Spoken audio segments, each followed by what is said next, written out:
Dear participants, Assalamu alaikum. Walaikum sir. Walaikum assalam, sir.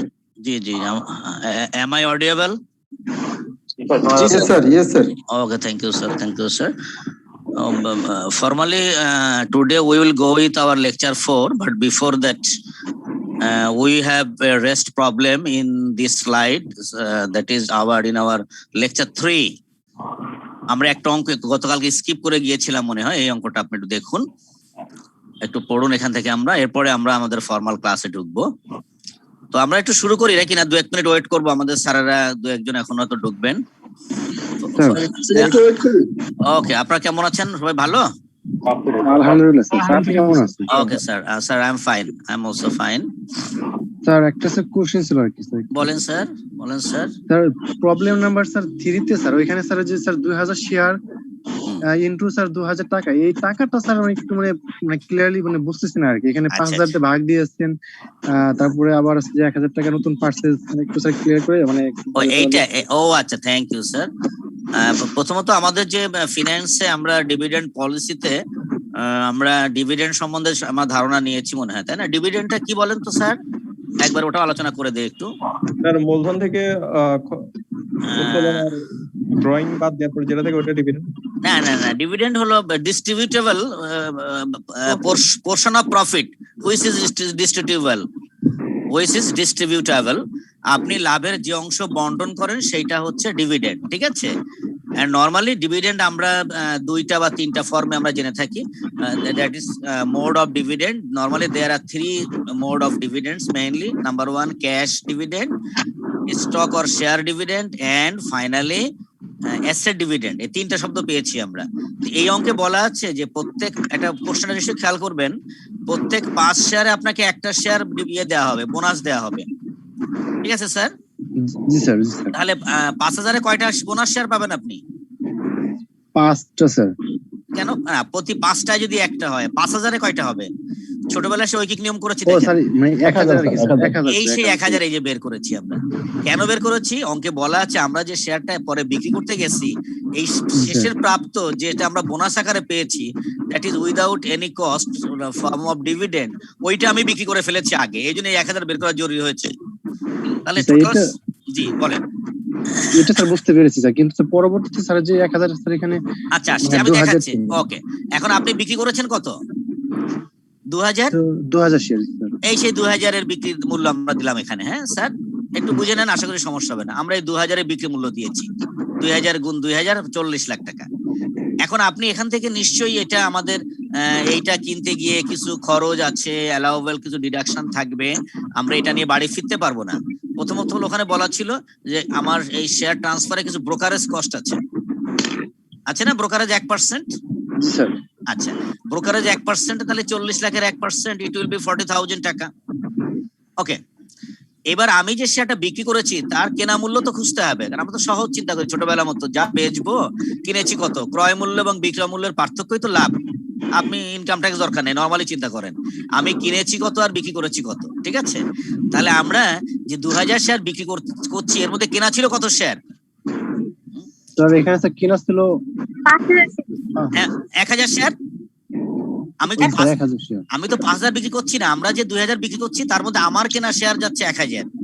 দেখুন তো 1000 এর কস্ট অফ, আমরা আসলে এখানে একটু আমি হয়তো চেঞ্জ করতেও পারি, এটা আমি একটু অন্যভাবে দেখিয়েছি, এটা অন্যভাবে না দেখিয়ে আরো ভালো দেখা, এইটা একবারও বের করা যায়। দেখেন তো এমনি ভাবুন, 1000 এর কেনা দাম কত ছিল? এক একটা শেয়ার কত করে কেনা ছিল আমাদের? আছে তথ্য আপনাদের সামনে? 1100 না, 1000 এ কেনা ছিল আমার, ঠিক আছে? তাহলে এবং 1% আমার ব্রোকারের চার্জ ছিল। ওকে স্যার, আপনি যদি একবার, আমি এখানে কাজটা করেছি টোটাল কস্ট করে আমি আনসোল্ড স্টকটাকে সরিয়ে ফেলেছি। এটা আমার অ্যাকাউন্টিং এর কনসেপ্টটা করি আমরা, beginning plus purchase minus ending সেইভাবে। কিন্তু আমরা যদি একবারে বের করি, একটু ব্যাকে যাই, আমাদের এই দেখেন কত করে কেনা ছিল আমাদের, কত করে কেনা ছিল? 1100 করে স্যার। জি স্যার। আচ্ছা, ওকে, থ্যাংক ইউ। তাহলে 1100 গুণ 1000 করলে কত হয়? ক্যালকুলেটর ধরুন, 11,10,000। 11,10,000। এরপর ওইটার পরে 1% আপনি ব্রোকারেজ কস্ট দিয়ে আসেন, দেখেন তো যোগ করলে এটা হয় কিনা।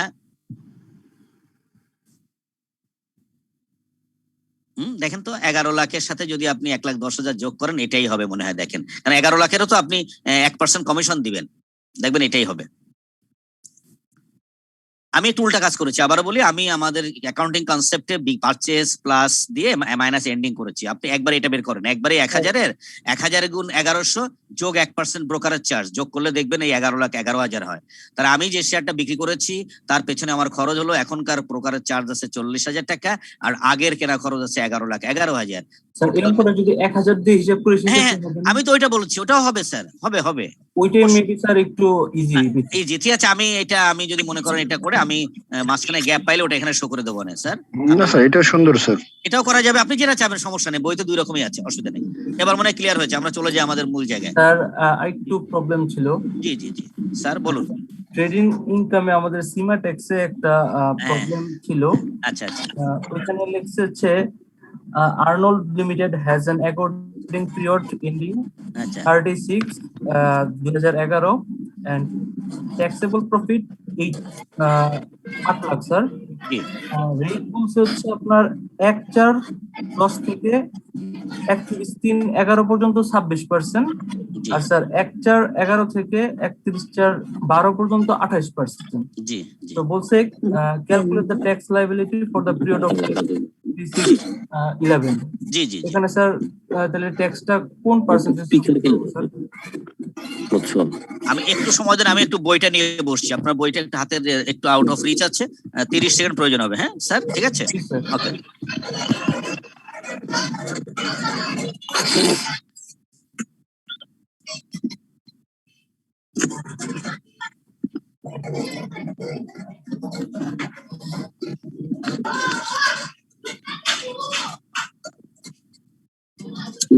The capital gains section has sales process of capital আছে 2000 shares টাকা 2000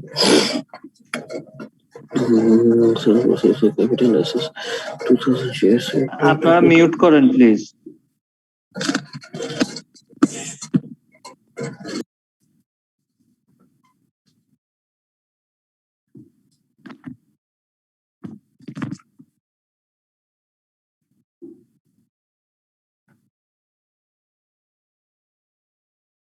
স্যার ট্রেডিং ইনকাম শিওর বলেন। আন্ডারস্ট্যান্ডিং 2। জি আপনার আর্নল্ডের অঙ্কটা তো আপনার ওটা মনে হয় টেস্ট আন্ডারস্ট্যান্ডিং 2 না স্যার? জি স্যার। আচ্ছা, আমরা দেখছি স্যার।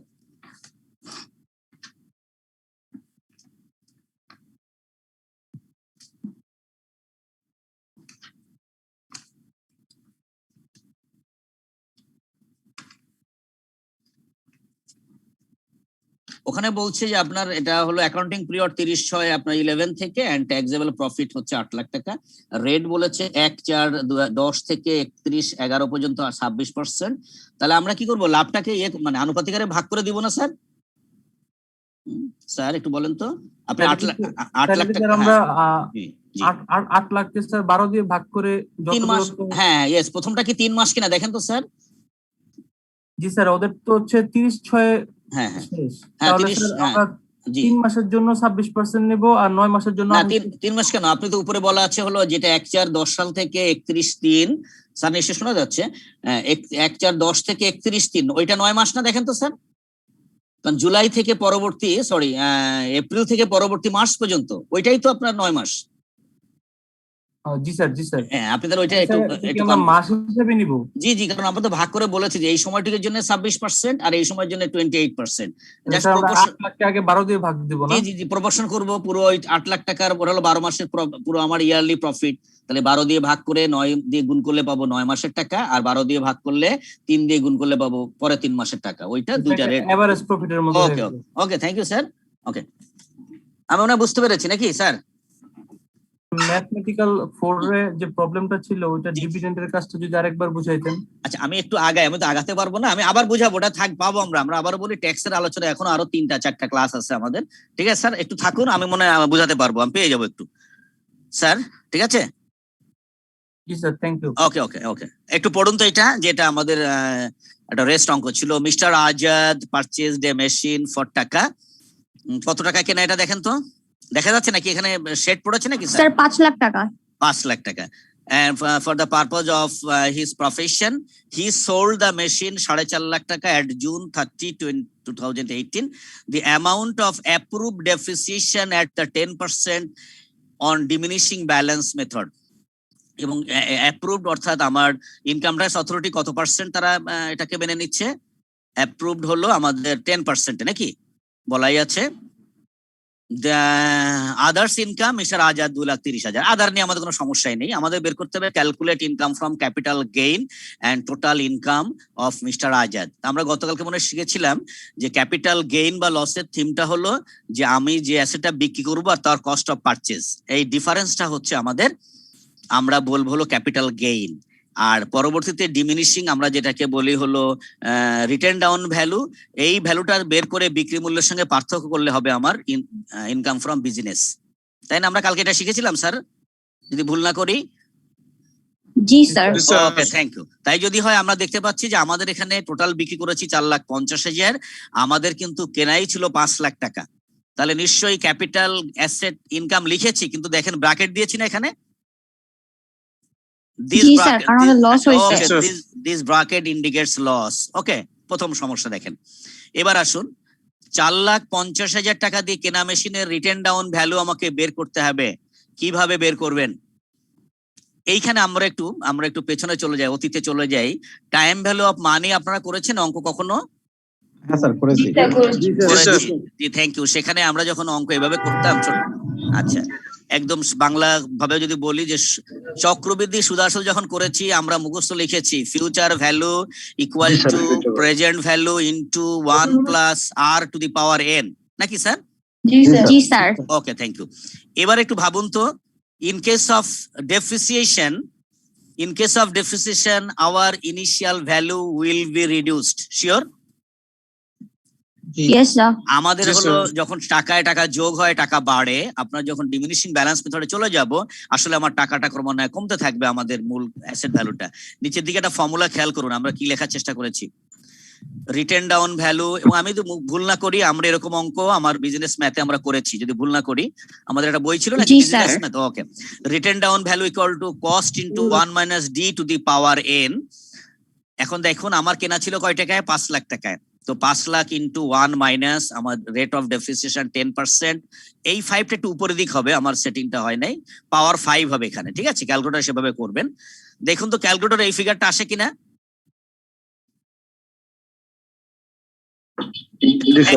আচ্ছা, thank you. This is our written down value. এখন আপনি বললেন স্যার এভাবে কেন করলাম, আমরা তো প্রথম বছর করে বিয়োগ দিয়ে আসতে পারতাম। It will take huge time, নাকি? যদি আমরা এভাবে প্রত্যেক বছর বাদ দিয়ে করি তাতে যে টাকা উত্তর আসবে একবারে করলেও এটা আসবে। যেহেতু আমরা time value of money concept শিখেছি, অঙ্ক করেছি, এটা দিয়ে আমরা কি করলাম এখানে রিটেন ডাউন ভ্যালু বের করলাম। ওকে স্যার, বিজনেস ম্যাথে এই ফর্মুলা আছে। জি জি, থ্যাংক ইউ স্যার। সেটাই লিখেছি, আমার ওইখান থেকে নেওয়া, আমার তো নিজস্ব কিছু নাই, বই থেকে ধার নিয়ে এসেছি, ঠিক আছে স্যারেরা? এবার আসুন তাহলে আমরা কি দেখলাম এখানে, যে আমরা 4,50,000 বিক্রি করছি, কিন্তু আমাদের অ্যাকাউন্টিং বুক ভ্যালু হবে 2,95,525 টাকা। তাহলে আমাদের এইখানে যে প্রফিটটাকে, এটাকে আমরা বলছি বিজনেস ইনকাম। আমাদের তাহলে দুটো ইনকাম হচ্ছে, একটা হচ্ছে 1,54,755 বিজনেস ইনকাম, আর হলো আমাদের ক্যাপিটাল গেইন বলছি, বাট ইট ইন্ডিকেটস লস 50,000 টাকা। এবং আপনি একটু উপরের দিকে আসুন তো, in this problem other income of mister Azad 2,30,000 টাকা, ঠিক আছে? তাহলে আমাদের মোট ইনকাম কত হবে বলুন তো? এই 2,30,000 আর আমার এই 1,54,000, এইটা হবে আদার সোর্স থেকে এসে যোগ করে মোট ইনকাম হলো। ইনকাম ফ্রম বিজনেস থেকে আসছে 1,54,755, দিস ডিফারেন্স, আর হলো আমাদের আদার সোর্সের income given figure 2,30,000, total profit হবে 3,84,755। This is income, this from business and other source. আর ক্যাপিটাল গেইনটাকে আলাদা রেখেছি কেন? অঙ্কে ওইভাবে চেয়েছিল, দেখেন, calculate income from capital gain and total income of mister Azad of the income year. Okay sir, মনে হয় আমরা একটু, ওকে থ্যাংক ইউ। আমরা হ্যাঁ বলেন, 1,54,000টা কিভাবে আসলো স্যার? বুঝলাম না, 1,54,000টা কিভাবে আসলো? এইটার বিয়োগফল দেখুন তো কত হয় স্যার। আমি 4,50,000 বিক্রি করেছি, আমার রিটেন ডাউন ভ্যালু ছিল 2,95,000 টাকা। এটা বিয়োগফল দেখেন তো এটা হয় কিনা স্যার, ক্যালকুলেটর ধরুন। Got it. Yes, thank you sir. Okay, তাহলে আমরা মনে ওকে আমরা আজকে আলোচনায় চলে যাই। এটা ছিল আমাদের কি বলে তৃতীয় লেকচারের রেস্ট আইটেম নিয়ে কথা বললাম। আমরা একটু আজকের আলোচনা চলে যাব, সেটা হলো আজকে কোনটায় যাব, আপনার লেকচার 4-এ চলে যাব নিশ্চয়ই, নাকি স্যার? জি স্যার। Okay, thank you. দেখি যাওয়া যায় কিনা লেকচার 4-এ।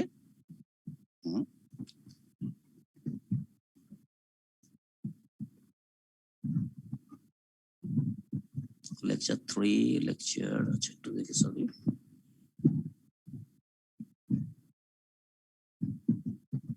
ক্লাসে কি ম্যাথমেটিক্যাল প্রবলেম 5টা হয়েছিল?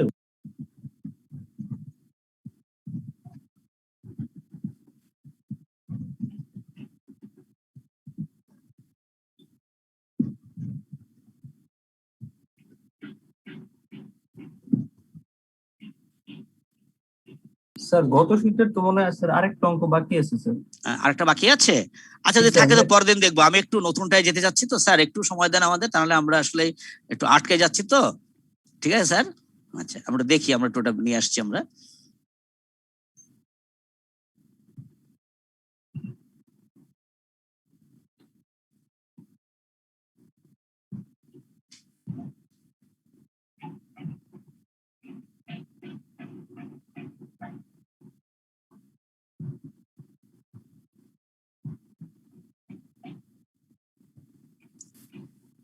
স্যার স্ক্রিনটা কি শেয়ার হয়েছে নাকি? এখন হয় নাই স্যার। এখনো হয়নি, এবার আশা করছি হবে।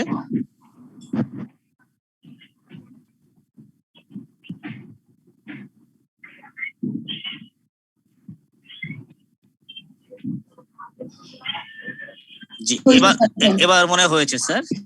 জি sir. Okay, thank you sir. Sorry, I am not well equipped with this machine or with this slide. আপনারা যে বয়সে আছেন আপনারা অনেক কিছু পারেন, আমরা পেরে উঠি না স্যার।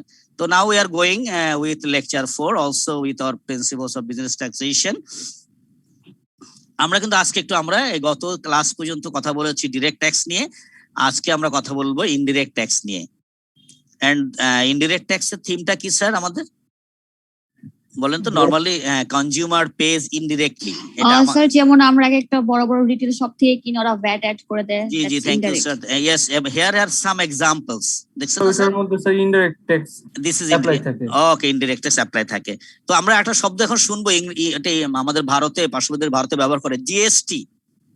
আমরা অবশ্য এখন এটা ভ্যাট শুনি, আমাদের সেটা মনে হয় চালু হয়নি। জিএসটি হলো গুডস অ্যান্ড সার্ভিস ট্যাক্স। দেখবেন ইন্ডিয়ান যে কিছু অঙ্ক থাকে জিএসটি বলে ওরা এখন, গুডস অ্যান্ড সার্ভিস ট্যাক্স। এই নামটা শুনেছেন স্যারেরা? জি স্যার, শুনেছি। জি স্যার, শুনেছি। Thank you. তো ইনডিরেক্ট ট্যাক্স একটু মনে হয় কি একটা ছবি, কি বলছে বলেন তো? মানে ওয়েটে আমার লোকটা দেখেন ইয়ে হয়ে যাচ্ছে, একদিকে হালকা হয়ে গেল নাকি স্যার? তার মানে আমরা এরকম লোড পেয়ে যাই। ইনডিরেক্ট ট্যাক্স হলো আমাদের উপরে চাপানো হয়, আমি ব্যক্তি, আমার উপরে চাপিয়ে দেওয়া হয়, নাকি স্যার? ছবিটা মানে এরকম কিছু মনে করেন, এটা পিক্টোরিয়াল প্রেজেন্টেশনটা তাই বলছে। ওকে, একটু এটা আপনি পেয়ে যাবেন, আপনার ইয়েটা কি বলে, স্লাইডটা আগামী দিন পেয়ে গেলে ইনশাআল্লাহ নিশ্চয়ই ভালো লাগবে। and how there are some advantage of indirect tax। একটু পড়ে দেখুন তো যে স্যার আমরা এখানে এই আইটেমটা বুঝছি না, একটু আমি শুধু সেটুকু কথা বলবো। এবার একটু বেস গুলো মাথায় রাখবেন, কেন আমরা 2.5 মার্কের কিন্তু 10টা কোশ্চেন আনসার করব, আমার যদি কোশ্চেন স্টাইলে এখন জেনেছি দেখেছি, ফলে এই আইটেম গুলো আপনি একটু নিজের মতো করে ভাববেন। একটু দেখুন তো অ্যাডভান্টেজটা আমরা যা লিখেছি আপনার পছন্দ হচ্ছে মনে হয়।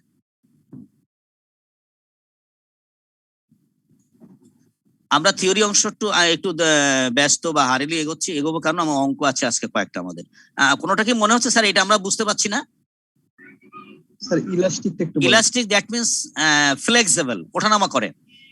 ইলাস্টিক শব্দের অর্থ হলো বাংলা আমরা বলি স্থিতি স্থাপকতা, স্থাপক যেটা বলি, এটা ওঠানামা করে। নন ইভেলেবল, নন ইরিভার্টেবল মানে আপনি পালাতে পারবেন না। ইভার্ট করা মানে হলো পালানো, এড়িয়ে যাওয়া। হ্যাঁ, আপনি কি পালাতে পারেন? আপনি যখন প্রোডাক্ট কেনেন, ধরেন আপনি আড়ং এ ঢুকছেন, আমি সরি ফর দ্যাট, আপনি মনে করেন আমি বিজ্ঞাপন দিচ্ছি আবার, যে আড়ং এ যখন ঢোকেন আপনি কি চাইলে প্রোডাক্ট নিলে ভ্যাট না দিয়ে পারেন বলেন তো?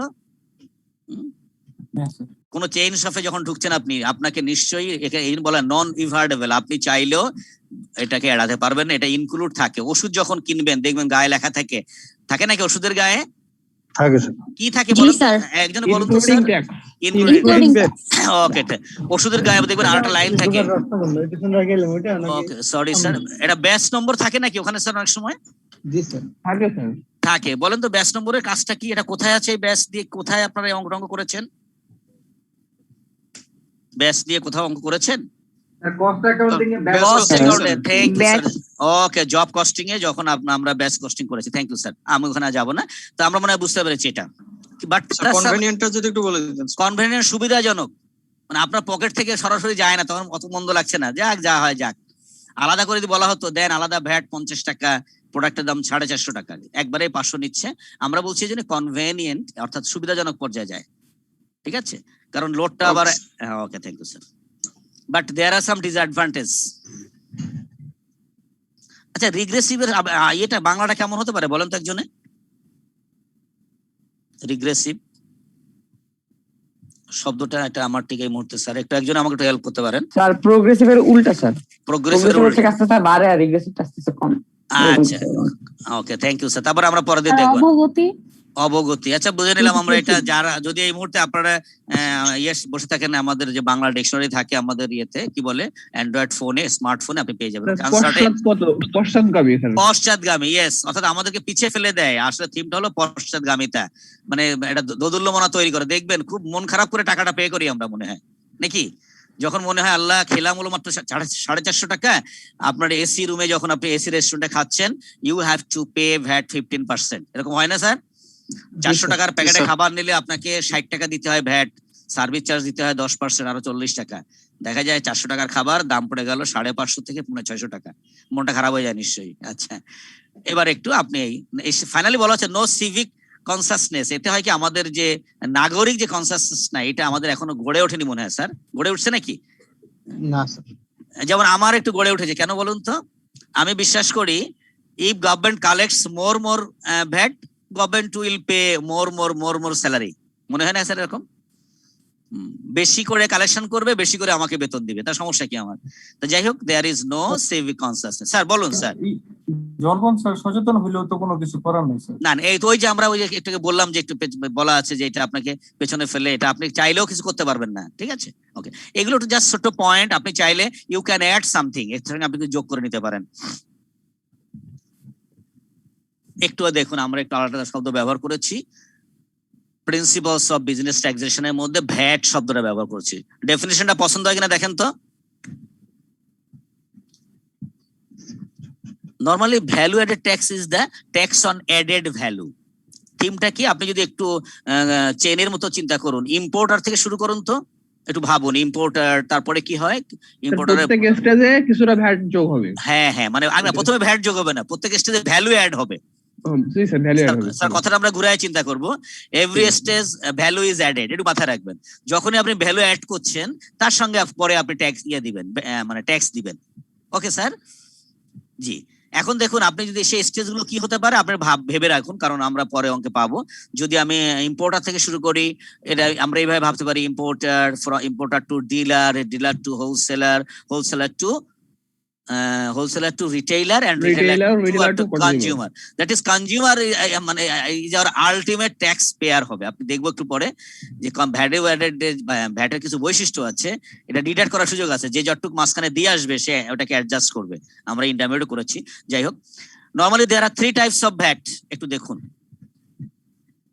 টাইপস অফ ভ্যাট বলে রাখছি আমরা। একটা turnover tax and supplementary duty. VAT আমাদের দেশের প্রেক্ষাপটে ভুল না করলে, আপনার যদি টার্নওভার হয় বাৎসরিক 80 লাখ টাকা, then you have to pay VAT. If turnover less than 80, then you have to pay turnover tax 10%. Supplementary duty, normally this duty is imposed in our country 10% to 500%. Supplementary duty, আপনি এটা নাম শুনেছেন কখনো? আমি মাঝখানে মানে একদিন বলেছিলাম একটু। সম্পূরক শুল্ক স্যার। সম্পূরক শুল্ক।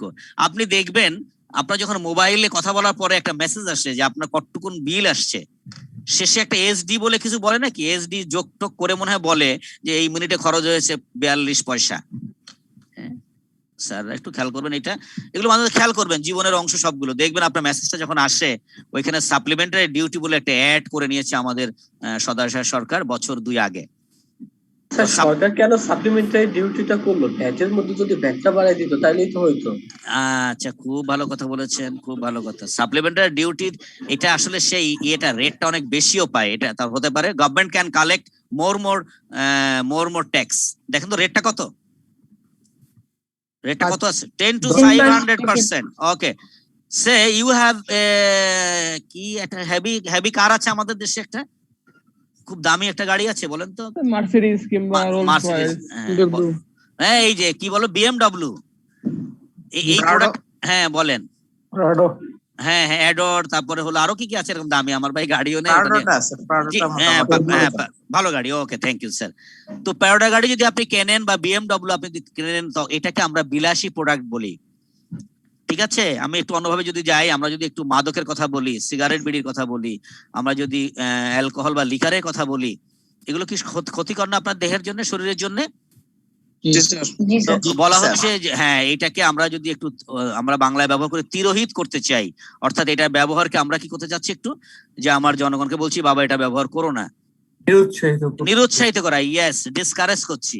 এই ডিসকারেজ করার জন্য রেটটা বাড়িয়ে দেওয়া হয়, this is extra rate, supplementary duty not normal rate, এসে ভ্যাটও দিবে আবার এটাও দিবে। যেমন আমরা যদি ধরেন, আপনি যদি দেখবেন ইন্ডিয়ান একটা গাড়ি, মানে ন্যানো গাড়িটা আছে, যেটা আমরা ওরা বিক্রি করে 1 লাখ টাকা, আমাদের এসে হয়ে যায় 7 লাখ থেকে 8 লাখ টাকা, তাই না? স্যার আমরা মোবাইলে কথা বললে সাপ্লিমেন্টারি ডিউটি কেন দিব স্যার? এটা তো আমাদের এবার আপনি ভাবুন তো, ইয়েস থ্যাংক ইউ স্যার, কেন ফ্ল্যাট না? আপনি মোবাইলে কথা বলে ক্ষতি হয় না? তাহলে আপনি যদি আমরা তো প্রয়োজনে কথা বলি স্যার, এটা না না না না ঠিক আছে স্যার। ভাই আপনার বয়স কত ভাই? এই পরে কথা বললেন, হ্যাঁ বলেন। স্যার 28 বছর sir. Only you are only 28 years old guy. আপনি কম কথা বলবেন কেন? আপনি এটা বালিশ ব্যবহার করবেন, বালিশের নিচে মোবাইল দিয়ে কিছুক্ষণ কথা বলবেন না রাতে, আমি কম কথা বলবো। তো আসলে কি জানেন, কথা বলার পরে সরকার ট্যাক্সটা বাড়িয়ে দিয়েছে কেন? যাতে আমরা কম কথা বলি। আপনার সাথে দেখা যায় আমরা যখন কথা বলি প্রয়োজনের তুলনায় কথা অনেক বাড়িয়ে ফেলি স্যার, হয়তোবা এই কারণে সাপ্লিমেন্টারি ডিউটি দিয়েছে। তার মানে পদ্মা সেতুর সময় তো এই ট্যাক্সটা মানে প্রথম ইম্পোজ করা হয়, সেটার অন্য নাম আছে স্যার, পদ্মা সেতুর জন্য যখন যেটা নেওয়া হয়, ওর আবার সারচার্জ আলাদা নাম ব্যবহার করা হয়। ওই ক্ষেত্রে সাপ্লিমেন্টারি ডিউটি ওই অর্থে ব্যবহার করা হয়েছে কিনা আমি জানি না স্যার, ঠিক আছে? তাহলে আমরা একটু ধারণা পেলাম, সাপ্লিমেন্টারি ডিউটি হচ্ছে to avoid unnecessary product or deluxe product. আপনি ডিলাস প্রোডাক্ট ব্যবহার করবেন না, এই জন্য, বা করলেও সীমিত পর্যায়ে করবেন, ওকে ফাইন। কাস্টমস ডিউটি, এই নামগুলো শুনেছেন? কাস্টমস ডিউটি, জি জি স্যার। আচ্ছা, এবং পাশাপাশি আরেকটা নাম দিয়েছি আমরা, এক্সাইজ ডিউটি। দেখছেন, এক্সাইজ ডিউটি, দুটোর মধ্যে একটা মৌলিক পার্থক্য একটু খেয়াল করুন, যেটা আমার কাছে অনেক, আমি একটু কনফিউজ হয়ে যাই। Customs duty normally is imposed on import and export product or export goods. Excise duty manufactured goods. খেয়াল করছেন দুটোর মধ্যে ছোট্ট পার্থক্য। আপনি যে প্রোডাক্টটা তৈরি করবেন সেই প্রোডাক্টের পরে যখন এরকম একটা ট্যাক্স দিবেন, এক্সাইজ ট্যাক্স হয় তারপরে। আর আমি যখন ইম্পোর্ট করি বা এক্সপোর্ট করি, ওই প্রোডাক্টের পরে হয় কাস্টমস ডিউটি। একটু কনফিউজ হবে না? এখন তো এটা মাথায় রেখে নামগুলো হঠাৎ মনে হবে। এক্সাইজ ডিউটি তাহলে সহজ কথা মনে করবেন যে duty imposed on your manufactured goods, আপনি যেটা ঘরে তৈরি করছেন। এবং দেখেন, এবং এটা is controlled by this excise duty, controlled by excise duty and salt act 1944, দেখবেন আপনার বইতে। আর okay sorry sir, custom duty এটা, হ্যাঁ এটা আমরা 1969-এর কাস্টমস একটা চলে, ঠিক আছে স্যার? এবং পার্সেন্টেজটা দেখেন, বলবেন স্যার এটা তো আরো, এই ব্রেকআপটা আপনি যদি, আচ্ছা কথা একটু ইকো হচ্ছে নাকি, কোনো সমস্যা? স্যার বাড়ি খেয়ে আসছে, কথা ডাবল হচ্ছে। কথা ডাবল হচ্ছে, এবার কি হচ্ছে স্যার? স্যার একটা প্রশ্ন ছিল। Sure sir. Sir excise duty আপনি বলছেন স্যার ম্যানুফ্যাকচারড গুডস এর জন্য। জি জি জি স্যার আমাদের এই যে ব্যাংক অ্যাকাউন্ট, পার্সোনাল অ্যাকাউন্টে, তারপরে কোম্পানির অ্যাকাউন্ট থেকে এক্সাইজ ডিউটি। আচ্ছা ব্যাংকের যে আপনি দিচ্ছেন ওটাও তো আপনার একটা প্রোডাক্ট বা গুডস। আপনি ব্যাংকে যে সার্ভিস দিচ্ছেন না, আপনার ওটাও সার্ভিসটাও কিন্তু একটা গুডস বা প্রোডাক্ট বলে। দেখবেন ব্যাংক প্রায় বলে যে আমরা একটা প্রোডাক্ট লঞ্চ করছি, যে আপনাকে হোম লোন দিবে। ওরা কিন্তু কখনো বলে না হোম লোন লঞ্চ করছি, ওরা বলে আমরা একটা প্রোডাক্ট লঞ্চ করছি, ফাইন্যান্সিয়াল প্রোডাক্ট। ওকে স্যার, আমি বুঝাতে পেরেছি? তার মানে আপনি এক্সাইজ ডিউটি মানে হলো আপনি যে ম্যানুফ্যাকচার গুডস সার্ভিসটা আমরা গুডস হিসেবে ট্রিট করি আমাদের এই ক্ষেত্রে। Okay thank you sir. Okay thank you sir. Service tax আলাদা করে বলা যেতে পারে। Service tax levied by the government on service provided on certain service transactions. তবে মজা হলো আমরা ইনডাইরেক্ট ট্যাক্স যতগুলোই বলছি, ফাইনালি বর্ন বাই দ্য, দেখেন তো, কাস্টমার। আপনি রেস্টুরেন্টে যখন খাচ্ছেন, আপনার সার্ভিস চার্জ যেটা নেওয়া হচ্ছে, সেটা আপনি বহন করছেন না স্যার? জি স্যার। ওকে, এটা জাস্ট একটা কনসেপ্ট, এটা আমার ইনকাম ট্যাক্সে খুব কম পাবো এখানে। অঙ্কটা পড়ুন, একটা ছোট্ট অঙ্ক, সুন্দর অঙ্ক রাখা, কয়েকটা অঙ্ক আছে আজকে আমাদের হাতে। স্যার স্যার বলুন স্যার। সেলস ট্যাক্স আর ভ্যালু অ্যাডেড ট্যাক্সের মধ্যে পার্থক্যটা কি? হ্যাঁ আবার বলুন স্যার। সেলস ট্যাক্স আর ভ্যালু অ্যাডেড ট্যাক্স এর মধ্যে এক minute, sales and service tax sir, আমরা যেটা বলছি সার্ভিস ট্যাক্স, এইটা আমাদের এখানে ইম্পোজ হচ্ছে না মনে হয়। এটা আমরা যেহেতু আমরা বলছি যে we are going for global accountant, এটা আমরা সীমার টেক্সটে পেয়েছি, কিন্তু পার্থক্য হলো ভ্যাট যখন হয় তখন প্রত্যেক স্তরে আপনার, এবং একটা অঙ্ক পেতে পারি আমরা সামনে কোথাও, প্রত্যেক স্তরে আপনি ট্যাক্স ক্যালকুলেশন করে আপনাকে অ্যাডজাস্ট করার সুযোগ দেওয়া হয়। যেমন ডিলার বা আমরা যদি হোলসেলার থেকে একটু পরে অঙ্ক পাবো, হোলসেলার যখন সে তার ভ্যাটটা দেয়, আগের দেওয়া ভ্যাট এবং পরে যে কালেক্ট করে তার পরের স্তরের কাছ থেকে, আমরা কিন্তু একটা চেইনের কথা বলছি, তখন এই ভ্যাটটা সে অ্যাডজাস্ট করে, এবং অ্যাডজাস্ট করে যেটা অ্যাকাউন্ট করে তাকে আমরা বলি ভ্যাট কারেন্ট অ্যাকাউন্ট, ঠিক আছে? কিন্তু সার্ভিস ট্যাক্সের ক্ষেত্রে এই কাটাকাটির সুযোগ থাকে না, সরাসরি যেটা আপনি আদায় করবেন ওটাই ট্যাক্স দিবেন। কিন্তু ভ্যাটের ক্ষেত্রে আপনি ডিফারেন্সটাকে, আপনি যেটা পে করবেন আপনার ইয়ে হিসাবে, আপনার যে হোলসেলার বলুন বা রিটেলার বলুন, শুধু কনজিউমার এসে finally ultimate consumer will pay this VAT. Consumer যেহেতু সেই ভোগ করে ফেলে, সে আর বিক্রি করছে না, ফলে সে কিন্তু অ্যাডজাস্ট করতে পারে না। ঠিক আছে স্যার? তোমরা সার্ভিস ট্যাক্স আপনি ওয়ান টাইম বলেন, আপনি একদম ওয়ান টাইম, বাট ভ্যাটটা আপনি চেইন সিস্টেমে চলবে।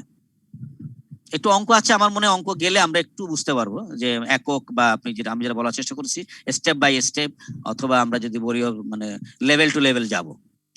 একটু থাকুন, আমার মনে হয় অঙ্ক যেটা করলেই আপনার প্রশ্নের উত্তরটা পেয়ে যাবেন স্যার। ঠিক আছে? আচ্ছা, আমরা কি পড়বো একটু এখানে? Mister Kibria an importer sold his output, আমাকে কি শুনতে পাচ্ছেন আপনারা? জি স্যার। জি স্যার। আচ্ছা, sold his output manufactured from the imported goods to Mr. Mustafa, and Mr. Mustafa sold his output to Mr. Zakaria.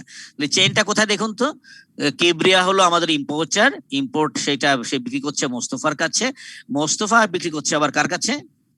Mister জাকারিয়ার কাছে। Okay, second producer. The CIF value, এই have you heard this item CIF? Yes sir. Thank you. বলুন তো sir, একটু বলুন, একটু সুন্দর করে বলুন। সিআইএফ ভ্যালু, হ্যাঁ, C stand for, C stands cost insurance and freight. Freight, okay, thank you sir. তার মানে বোঝা গেল আমার প্রোডাক্ট ঘরে আসা পর্যন্ত তার কস্ট, তার যদি কোনো বীমা থাকে, তার ফ্রেট থাকে, অর্থাৎ আনয়ন ভাড়া যোগ করে আমরা ভ্যালুটা বের করি, এই তো sir? Okay, Mr. Kibria's imported goods was টাকা 5 lakh, on which import duty and income tax were paid 1 lakh and 10,000 respectively. কি বলেছে? সে যখন কিনেছে, ইম্পোর্টেড গুডসটা এনেছে, তার 5 লাখ টাকা হলো খরচ পড়েছে, যার পরে আবার ইম্পোর্ট ডিউটি দিতে হবে 1 লাখ এবং ইনকাম ট্যাক্স দিতে হবে 10,000। This sale process inclusive VAT, দুটো শব্দ আমরা ব্যবহার করি, একটা হচ্ছে এক্সক্লুসিভ আর একটা হচ্ছে ইনক্লুসিভ। আপনি এখন যারা কাজ করেন খুব বাস্তবে দেখবেন একটা ভ্যাট সফটওয়্যার আছে, ওখানে বলা আছে অ্যাড ভ্যাট আর উইদাউট ভ্যাট, শব্দ আছে কিনা যারা করেছেন, যদি করে থাকেন? ভ্যাটের যখন ক্যালকুলেশন করা হয়, আমি যদি ভুল না করি, একটা সফটওয়্যার আছে, একটা হচ্ছে দেখবেন ভ্যাট সফটওয়্যার বলে একটা সফটওয়্যার আছে, বাংলাদেশ থেকে শুরু করে বিশ্বের সব দেশের ক্যালকুলেশন করা যাবে ওখানে দুইটা শব্দ ব্যবহার করে, অ্যাড ভ্যাট। আর এই অ্যাড ভ্যাটটাই হচ্ছে আমাদের, এটা কি ইনক্লুসিভ ভ্যাট মানে ভ্যাট সহ, অ্যাড ভ্যাট উইথ ভ্যাট, আর হচ্ছে অ্যাড ভ্যাট। উইথ ভ্যাট মানে হলো ভ্যাট সহ মূল্য দেওয়া, আর অ্যাড ভ্যাট মানে আপনি ভ্যাটটা যোগ করেন। ঠিক আছে? যেমন আমরা যখন ইন্টারমিডিয়েট করেছি, ইন্টারমিডিয়েট অঙ্কগুলো করেছি, কিন্তু অ্যাড ভ্যাট ছিল, আমাদের মুখস্থ করানো হতো 23/3, তাই না? এরকম একটা শব্দ ছিল, 23/3 হবে ভ্যাট, যারা ইন্টারমিডিয়েট করেছি। জি স্যার। কেন এটা হয়েছে বলুন তো? ইনক্লুসিভ ভ্যাট যখন হয় তখন 100 টাকার জিনিস আমি 15 টাকা ভ্যাট সহ দাম হয় 115 টাকা, যে কারণে তখন আমরা ঐকিক নিয়ম শুরু করি যে 115 টাকা ভ্যাট সহ মূল্য হলে তার মধ্যে ভ্যাট আছে 15 টাকা। ঠিক আছে স্যার? একে কত আর 100 কত, এইভাবে যখন হিসাব করা হয় 15 আর ওর নিচে 115, এটা যদি একটু ছোটবেলার মতো ছোট করা হয়, কাটাকুটি বলি আমরা, এটা করলে উপরে 3 হয়, নিচে 23 হয়, যে কারণে আমরা মুখস্থ করতাম যে 23/3 দিয়ে গুণ করতে হবে। যাই হোক, তো বলছে এই sale proceeds received by mister Kibria, Zakaria and Mustafa were 7,36,000। তার মানে এগুলো সব হলো ইনক্লুসিভ ভ্যাট। এক্সক্লুসিভ মানে ভ্যাট বাদে, আর ইনক্লুসিভ মানে হলো ভ্যাট সহ। ঠিক আছে স্যার? এর মাথায় রাখবেন। এবং আমাদের ভুল না করি, বিজনেস ম্যাথে তো একটা অঙ্ক ছিল, ভ্যাটের যে অঙ্ক ছিল না বিজনেস ম্যাথে, আপনারা যখন বিজনেস অপারেশন লেভেল না তো জি স্যার ছিল ছিল, ওখানে নিশ্চয়ই আপনার মনে থাকার কথা যে যখন এইভাবে ছিল 24% অঙ্ক ছিল 124 টাকায় 24 টাকা, দ্যাট ওয়াজ ইনক্লুসিভ ভ্যাট, ঠিক আছে। আর যখন এক্সক্লুসিভ হয় সরাসরি যে টাকা থাকবে সেইটার পরে পার্সেন্টেজ করতে হয়। এবং ইনডিরেক্টলি কস্ট মেথড আর সেলস এর উপরে বলে না? হ্যাঁ, ওই যেটা সেলস, এটা হলো আপনাদের ইনক্লুসিভ মেথড বলি আমরা। ওই কথা বলার পরে ডিপেন্ড করবে যে আপনি কোন মেথডে ফেলবেন, এবং এখন সহজ হয়ে গেছে, কোনো গণনা করার দরকার নেই। ভ্যাট যে সফটওয়্যারটা আছে ওখানে অ্যামাউন্ট বসিয়ে দিয়ে পার্সেন্টেজ দিলেই ও হিসাব করে দেয়, নাকি স্যার? যারা বাস্তবে কাজ করেন, এখানে দুই একজন আছেন মনে হয় যারা বিভিন্ন প্রতিষ্ঠানে আছেন, একজন একটু আমাকে একটু সাপোর্ট দেন। জি স্যার। তারপরে হলো পটকাটা, তাই না স্যার? আপনি নিশ্চয়ই দেখবেন ভ্যাটের একটা বের করে আপনি ওখানে টাকার অঙ্ক বসিয়ে দেন, ও অটো হিসাব করে দেয় ভ্যাট বাদে দাম দিয়েছেন না ভ্যাট সহ দিয়েছেন, ও চায় তখন আপনার কাছে। যখন ভ্যাট সহ বলবেন তখন উত্তর হবে একরকম, আর যখন ভ্যাট বাদে হয় তখন উত্তর কিন্তু হয় আরেক রকম, নাকি স্যার? জি sir. Okay. Requirement, compute the value added in the hands of Kibria, Mostafa and Zakaria. প্রথম কথা কিন্তু ট্যাক্স বের করতে বলা হয়নি, প্রথমটা বলা হয়েছে আমরা কতটুক করে ভ্যালু অ্যাড করেছি। ভ্যালু অ্যাড মানে আমার পারচেজ প্রাইস আর হলো আমার সেল প্রাইসের ডিফারেন্সটা হচ্ছে ভ্যালু অ্যাডেড। আমি কিনেছি কত, বিক্রি করেছি কত, ডিফারেন্সটাই ভ্যালু অ্যাডেড, ঠিক আছে। আচ্ছা, এখানে দেখেন একটু শব্দ ব্যবহার করেছে, আউটপুট ট্যাক্স এবং ইনপুট ট্যাক্স। এই নামটা শুনেছেন স্যাররা কখনো? জি sir. Thank you sir. Output tax একটু বলেন তো স্যার। স্যার আমরা যখন সেল করি তখন আউটপুট ট্যাক্স হয়, আর যখন পারচেজ করি তখন ইনপুট ট্যাক্স হয়। Okay, thank you sir. তার মানে output tax based on your sale, ঠিক আছে sir. VAT based on your sale, আপনি সেলের পরে যখন হিসাব করবেন এটা আউটপুট ট্যাক্স বলি আমরা। ইনপুট ট্যাক্স আপনি যেটা ক্রয় করেছেন, তাই না স্যার? আপনার ইনিশিয়াল স্টেজ যেটা ক্রয় করেছেন, ক্রয়ের পরে ভ্যাটটাকে আমরা ইনপুট ট্যাক্স বলি। Difference between this two is net VAT payable. আপনি দ্যাট ইজ আউটপুট ট্যাক্স, মানে আপনি আপনার কাস্টমারের কাছে টাকা নিচ্ছেন, তাই তো স্যার? আর ইনপুট ট্যাক্স আপনি দিয়ে আসছেন ওই পার্টিকে। এখন ভ্যাটের যে কনসেপ্টটা হলো every stage for your retailer, মানে other than consumer every stage every stake holder will adjust his or her VAT, input VAT and output VAT. অর্থাৎ কনজিউমার বাদে প্রত্যেকের সুযোগ দেওয়া হয়ে গেছে যে আপনি কেনার সময় কত ভ্যাট দিয়েছেন এবং বিক্রির সময় কত ভ্যাট দিয়েছেন, ডিফারেন্সটা আপনি পেয়েবল করে দিবেন গভর্নমেন্টকে, তাই না স্যার? এরকম না সিস্টেমটা যারা কাজ করেন? জি স্যার। স্যার এখানে আমরা যেটা করে থাকি হ্রাসকারী সমন্বয় এবং বৃদ্ধিকারী সমন্বয়। আমরা যখন 9.1 ফর্ম ফিল আপ করে থাকি তখন স্যার এটা করে থাকি হ্রাসকারী সমন্বয় এবং বৃদ্ধিকারী সমন্বয়। একটা হচ্ছে আউটপুট ট্যাক্স এবং একটা ইনপুট ট্যাক্স। বৃদ্ধিকারী মানে হলো আউটপুট ট্যাক্স, আপনি যেটা বাড়ায় নিচ্ছেন অর্থাৎ কাস্টমার কাছে নিচ্ছেন, আর আপনি যখন কাস্টমার ছিলেন তখন দিয়ে আসছেন কিন্তু একজনকে, নাকি? জি স্যার। জি স্যার। ডিফারেন্সটাকে আমরা বলছি net VAT payable. Okay sir. জি স্যার। এবার আমরা একটু অঙ্কে যাই, হাতে কলম রাখুন। হ্যাঁ, দেখেন আমরা একটু, এবং সঙ্গে সঙ্গে যদি মনে করেন যে স্যার আমরা একটু হাতে হাতে লিখি বা আমরা দেখতে পারেন, সমস্যা নাই। দেখি, হ্যাঁ দেখেন, আমি চেষ্টা করেছি আপনাদের জন্য একটু নিজের মতো করে। সলিউশন, টোটাল সিআইএফ ভ্যালু বের করেছি। টোটাল সিআইএফ ভ্যালু হচ্ছে 5 লাখ আর ইম্পোর্ট ডিউটি হচ্ছে 1 লাখ। দুটো যোগ করলে আমরা দিয়ে দিলাম আমার এই ইম্পোর্ট ডিউটি, আপনি এটাকে টোটাল প্রোডাক্টের কস্ট হলো 6 লাখ পড়লো। এবার আসুন মিস্টার কিবরিয়া সেলস দেওয়া ছিল 7,36,000, নাকি স্যার? ওকে, নিশ্চয়ই অঙ্ক আপনার সামনে আছে। তো আমরা ঠিক ওই যে এখন আপনি বলেন স্যার এইটা 115 কেন লিখলেন? আমাদের প্রেক্ষাপটে স্ট্যান্ডার্ড ভ্যাট রেট আমরা ধরি 15%।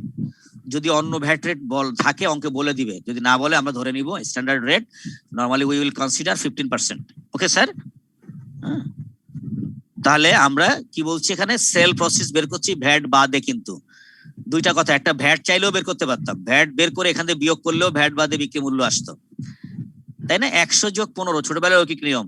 100 হলো অরিজিনাল দাম, 15 টাকা ভ্যাট সহ মূল্য 115 টাকা। নিয়ম ধরে আপনি দুটো জিনিস বের করতে পারেন, ভ্যাটও বের করতে পারেন আর আপনি ভ্যাট বাদে বিক্রি মূল্য বের করতে পারেন। আমরা ভ্যাট বাদে বিক্রি মূল্য বের করেছি 115 টাকা, 100 টাকা, একে কত 7,36,000। ছোটবেলার সে ঐকিক নিয়ম, দেখেন তো এটা হয় কিনা স্যার? জি sir. Okay. Similarly for Mustafa, তার কেনা ছিল, তার বিক্রি মূল্য ছিল 9,31,960 টাকা। সরাসরি সেখানে বলা আছে ইনক্লুডিং ভ্যাট, সবকটাই ইনক্লুডিং ভ্যাট ছিল। তাহলে আপনি ক্যালকুলেটর ধরুন, দেখেন তো এটা হয় কিনা। আপনি কেন করবেন? আমি যখন অঙ্ক করেছি হয়তো আমার একটু ভুল হতেই পারে, মানুষ তো ভুল করবেই, ঠকানো যাবে না। আপনি একটু চেক করে দেখেন।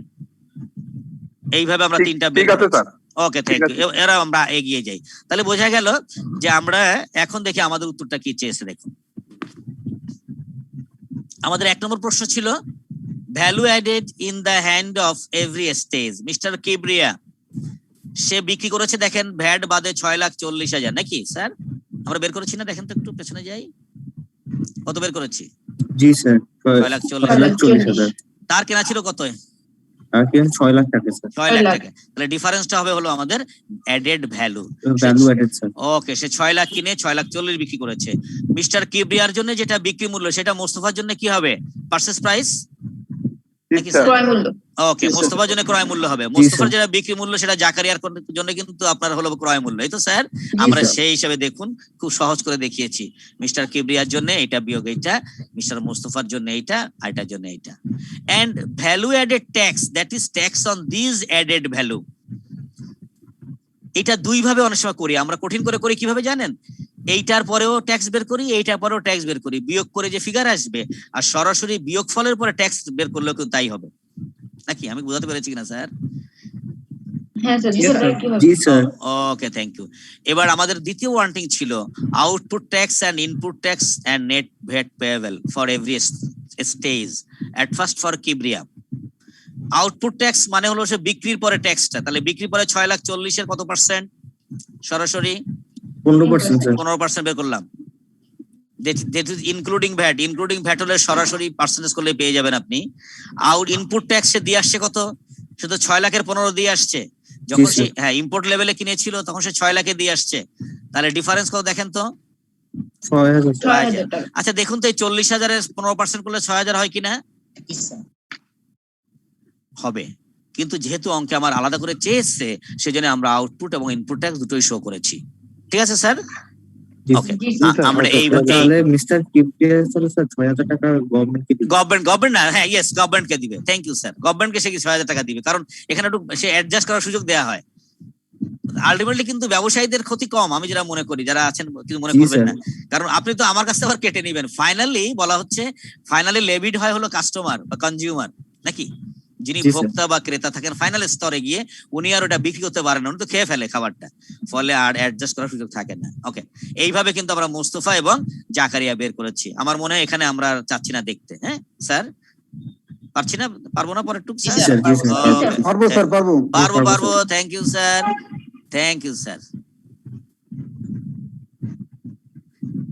একটু কিরকম লেখা দেখাচ্ছে দেখেন তো স্যার। একটু প্রবলেমটাতে যাবেন স্যার? হ্যাঁ স্যার বলেন। ও যাবো পেছনে? হ্যাঁ যাচ্ছি স্যার। আগের প্রবলেমটাতে। জি বলেন স্যার। প্রবলেম নেই স্যার, এটা তো সলিউশন। প্রবলেমটাতে স্যার। প্রবলেমে জি জি বলেন স্যার। এখানে এই যে 5 লাখ টাকা হচ্ছে উইথ ইম্পোর্ট ডিউটি আর income tax were 1 lakh and 10,000 respectively. এই যে স্যার ইনকাম ট্যাক্স যে 10,000 টাকা দিল, এটা তো কোনো আমরা অ্যাডজাস্টমেন্ট দিলাম না স্যার। আমরা তো স্যার ভ্যাট করছি, ইনকাম ট্যাক্স পুরো আলাদা জিনিস। যারা বাস্তবে কাজ করে আমরা জানি আমাদের ভ্যাট আলাদা হিসাব হয়। যেমন যারা পারচেজ বা প্রকিউরমেন্টে কাজ করি আমরা, আলাদা করে 2% ট্যাক্স দিতে হয়। ওইটা আপনি ভ্যাটের সাথে যোগ বিয়োগ করবেন না, ওটা আলাদা কোড আছে। এটা আলাদা থাকবে স্যার? হ্যাঁ ইয়েস স্যার।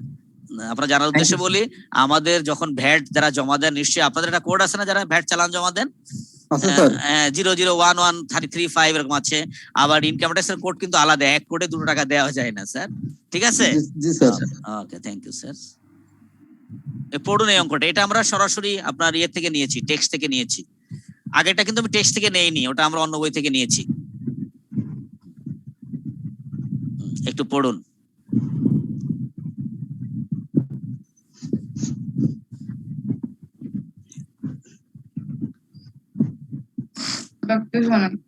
আমি পড়ে দিব স্যার? ওকে, কান্ট্রি হাউস অপারেটস এ ভ্যাট সিস্টেম। দোকানের প্রতিষ্ঠানের নাম হলো এরকমই, where VAT is charged on goods and service and registered traders are able to reclaim input VAT on purchase. দেখুন অঙ্ক যখন করি আমরা, এই যে লাইনটা বলা, এটা ভ্যাটের কিন্তু বৈশিষ্ট্য নাকি স্যার? যে ভ্যাটের বৈশিষ্ট্য হলো আপনি রিক্লেম করতে পারেন ইনপুট ভ্যাটটাকে নাকি? জি স্যার। তাই করি আমরা। এই লাইনটা পড়ে আমার মনে হবে স্যার এটা আবার কি অর্থ? এটা আলটিমেট তাই আমরা করি। আমরা যে ট্যাক্সটা দেই আর আমরা কেনার সময় যেটা দিয়ে আসছি, আমরা আদায় করি আর দিয়ে আসি, ডিফারেন্সটা আমরা ক্লেম করি। ওকে, VAT is charged on at the following rate. Standard rate হলো 15, লাক্সারি রেট 20 এবং জিরো রেট হচ্ছে 0% লেখা আছে, মানে নিশ্চয়ই এভাবে আমরা বলা থাকবে যে কারো কারোর জন্য এই রেট গুলো কোনটা অ্যাপ্লিকেবল হবে বলা আছে। During the last VAT period Troystar limited purchased material to produce a product called pause. তার মানে এখানে একটা প্রোডাক্টের নাম হলো পজ নাকি স্যার? পার্টির নাম হলো, হ্যাঁ, ট্রয়স্টার লিমিটেড পারচেজ করেছে পজ, কস্টিং টাকা 90,000 excluding VAT, and materials to produce a product called clause costing টাকা 60, এটা একটু টাকা হবে, এখানে আমরা ডলার লিখে ফেলেছি, আমি ঠিক করে দেবো না কালকে পাঠানোর সময়। Excluding VAT all materials at or charge at standard rate VAT, যা কেনাকাটা হয়েছে এখানে। আচ্ছা কি বলছে শব্দটা আবার একটু পড়ি। called pause purchase material to produce a product called pause। pause নামে একটা প্রোডাক্ট সে তৈরি করবে নাকি স্যার, এরকম কথা? সেখানে একটা ম্যাটেরিয়াল লাগবে হচ্ছে পজ, সে কিনবে 90,000 টাকায়, আর আরেকটা প্রোডাক্ট সে কিনবে ক্লজ, সে কিনবে এটা 60,000 টাকা দিয়ে, এবং দুজনের ক্ষেত্রেই স্ট্যান্ডার্ড রেট অ্যাপ্লিকেবল হবে। তার মানে কত percent? 15%। Okay. Sales are made of the pause during the year totalling 1,20,000। তার মানে আমাদের দুটো প্রোডাক্ট, একটা পজ আমরা মোট বিক্রি করেছি 1,20,000 টাকায়। This were zero rated supplies. তার মানে আমরা যখন এইটার পরে কাজ করেছি এরপরে আমার ভ্যাট হয়েছে 0, তাই তো স্যার? জিরো রেট বলেছে না, দেখেন তো স্যার। আচ্ছা okay. Sales are made of claws during the year totaling 2,40,000 inclusive of VAT, এবং this were luxury rate supplies. তার মানে বোঝা গেল ক্লজ প্রোডাক্টটা একটু তারা একটু স্ট্যান্ডার্ড করেছে বেশি মনে হয়তো, টোটাল 2,40,000 বিক্রি করেছে, তাকে স্ট্যান্ডার্ড রেট না, তাকে লাক্সারি রেটে ভ্যাট দিতে হবে। লাক্সারি রেটটা কত? 20%। স্যার স্যার একটা প্রশ্ন আছে sir. Sure sir, sure sir. Sir এটা কি লাক্সারি রেট বলতে কি আমরা স্ট্যাটিউটরি ডিউটি বলবো, যেটা হচ্ছে এই সম্পর্ক শুল্ক? না না, এটা ঠিক না, এটা এই দেশের নিয়মে হয়তো তারা 3টা রেট বের করে ফেলেছে। যেমন দেখুন আমাদের কিন্তু অনেক রেট আছে না, আমাদের দেশেও তো ভ্যাটের মানে কয়েকটা রেট আছে। স্যার আমরা যেটা করে থাকি ভ্যালুর সাথে হচ্ছে আপনার সম্পর্ক শুল্ক প্লাস অন্যান্য শুল্ক যোগ করে টোটাল টাকা যোগ হওয়ার পরে তারপরে ভ্যাট রেট করে। হ্যাঁ বুঝছি, এটা তো আমাদের সিস্টেমে যেটা আমরা আলাদা পড়েছি যে ভ্যাট প্রদানের ক্ষেত্রে মূল্য কিভাবে নির্ধারণ হয়, তাই না? জি স্যার, ম্যানুফ্যাকচারিং রেট যেটা। বুঝছি, এটা আলাদা করে অঙ্ক আমরা শিখেছি, আমরা মানে ডিগ্রি লেভেলে মনে হয়, ভুল না করলে। এটা সেপারেট কেস, এটা ক্লিয়ার বলেছে এইটার জন্য এই রেট হবে, এখানে সাপ্লিমেন্টারি না, এটা মূলত লাক্সারি রেট। মানে বোঝা গেল এখানে আমরা কিছু ডিফারেন্সিয়েশন আনার চেষ্টা করেছি যে প্রোডাক্ট হেরফের হবে। যেমন দেখুন আপনি যখন বিদ্যুতের বিল দেন কত পার্সেন্ট ভ্যাট দেন? 4.75 মনে হয় বিদ্যুতের বিলে, 5% বা 4.75। আবার আপনি যখন প্রকিউরমেন্টে যান আপনি 7.5% ভ্যাট দেন প্রোভাইডার হিসেবে। হ্যাঁ প্রোভাইডার হিসেবে, তাই দিচ্ছেন আপনি? আমি তো ভুল না করি। জি স্যার। হ্যাঁ আমার একটা সুবিধা হলো আপনারা যারা আছেন অনেকেই প্র্যাকটিক্যালি কাজ করেন, ফলে আপনারা উত্তরগুলো দিবেন। আমি যেটুকু জানি সেটা হলো বই পড়ি, আর আমরা কলেজে অল্প বিস্তর কাজ করি সেই জন্য জানি, বেশি জানি না। কিন্তু যাই হোক, যেটা 5 ছিল প্রোভাইডার হিসেবে এখন 7.5 করেছে, তাই তো? ওকে, এইভাবে রেটটা ডিফারেন্সিয়েশন করেছে। এই ক্ষেত্রে আমরা আবার ওই যদি সাপ্লিমেন্টারি বলি, আমাদের মধ্যে যারা নতুন বন্ধু আছে এরা একটু কিন্তু গাবড়ে যাবে, এর মধ্যে আবার কি কথা বলেন। ওকে, চলে আসি জায়গায়। সেলস আর মেড ক্লজ বলছি 2,40,000 ভ্যাট সহ। Calculate the amount of VAT to be paid to the tax authority and the also accounting profit। এই আমরা একটু অ্যাকাউন্টিং এর ভাষায় চলে গেলাম যে একটু ভ্যাট বা কত দিব আর আমার অ্যাকাউন্টিং প্রফিট বা কত হবে। ঠিক আছে, তো আমরা কি আর সময় পাবো? আমাদের নামাজের আজান হলে বলবেন, আমরা তখনই অফ করে দিব। স্যার এই ম্যাচটা শেষ করে ফেলি স্যার। পারবো? দেখেন তো। ওকে, থ্যাংক ইউ স্যার, আমার কোনো সমস্যা নেই, আগাই। Okay fine. হ্যাঁ একটু দেখুন, আমি বুঝিয়ে দিব সবটা আইটেম। হ্যাঁ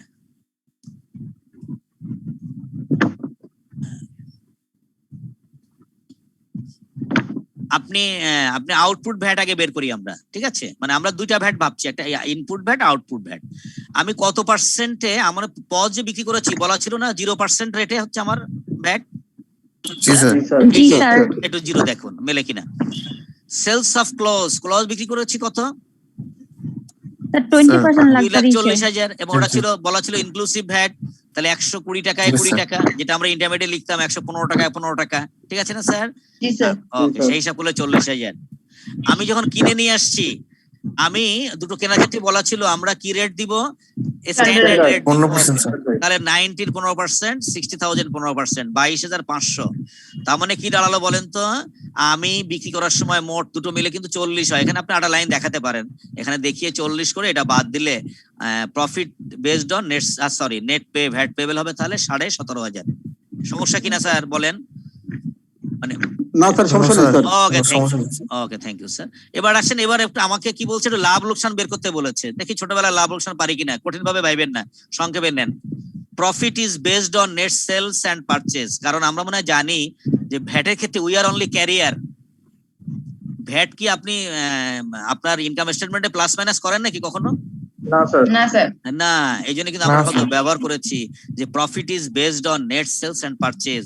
আমরা করি কি, যখন হলে অঙ্ক করতে যাই তখন একটু কেমন গাবড়ে যাই, ওই যে ভ্যাট দিয়ে আসছি তাহলে খরচ হিসাবে যোগ করি, ভ্যাট আদায় করছি আয় হিসাবে আবার যোগ করে নিচ্ছি, তাহলে কি হবে, আমাকে একটা ডুয়াল ট্রানজাকশন হয়ে যাবে, তাই না স্যার? এইটা মাথায় রাখবে যে profit is based on net sales and purchase. তাহলে সেলস অফ পজ 1,20,000, যেহেতু কোনো ভ্যাট ছিল না। সেলস অফ ক্লজ 2,40,000 বলা ছিল ইনক্লুসিভ ভ্যাট, যার ভ্যাট বের করা আছে কত টাকা দেখুন তো, 40,000। তাহলে ভ্যাট বাদে বিক্রি কত? 2 লাখ। 2 লাখ। 2 লাখ স্যার। এবার ক্লিয়ার দেখেন তো, 2,40,000 থেকে এই 40 বাদ দিয়ে দিচ্ছি আমরা, এই যে 40, তাহলে আমাদের নেট ফিগার হচ্ছে 2 লাখ। তাহলে টোটাল ইনকাম করেছি কত দুজন বিক্রি করে? 3,20,000। আমি বেজে কিনে নিয়ে আসছিলাম কয় টাকা দিয়ে? 90,000 আর 60,000। তাহলে টোটাল মিলে 1.5 লাখ টাকার প্রোডাক্ট কিনেছি, যোগ করে আমরা পেলাম, বিয়োগ করে পেলাম 1,70,000 আবার বিজনেস প্রফিট আর অ্যাকাউন্টিং প্রফিট। জাস্ট সিম্পল কনসেপ্টে চেয়েছে একটু। স্যার এখানে কি ব্যাক 40,000 আসবে না? হ্যাঁ, কোনটা বলেন? Sales of close. হ্যাঁ, না এই যে 40 বিয়োগ দিলাম, এই 2,40,000 তো বলা ছিল ভ্যাট সহ, আপনি ভ্যাট সহ মূল্য দেখাবেন না কখনো প্রকৃত লাভ বের করতে গেলে, ঠিক আছে স্যার? আবারও বলি, in case of VAT we are only career, আমরা বহনকারী মাত্র। আমরা যারা দোকানদার কাজ করি, আমরা ভ্যাট আমাদের লাভ লোকসানের মধ্যে নিতে পারি না, কারণ আপনি অ্যাডজাস্ট করে, আপনি গভর্নমেন্টকে 40,000 দিয়েছেন, আপনি আদায় করেছেন 40,000, আপনি দিয়েছিলেন 22,500, খেয়াল করুন স্যার, তাহলে আপনি কিন্তু বাকিটা গভর্নমেন্টকে দিয়ে দিবেন, তাহলে এটা কি ইফেক্টটা জিরো হয়ে গেল? ওকে, ওই সুন্দর লাগলো, আমার বাবুটাই মনে হয় আজান দিয়ে ফেললো। তো যাই হোক sir, after 12 to 15 minutes we will come back. ওই পর্যন্ত আমরা একটু রেস্টে চলে যাই, ঠিক আছে স্যার? ওকে।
ডিয়ার পার্টিসিপেন্টস, আসসালামু আলাইকুম।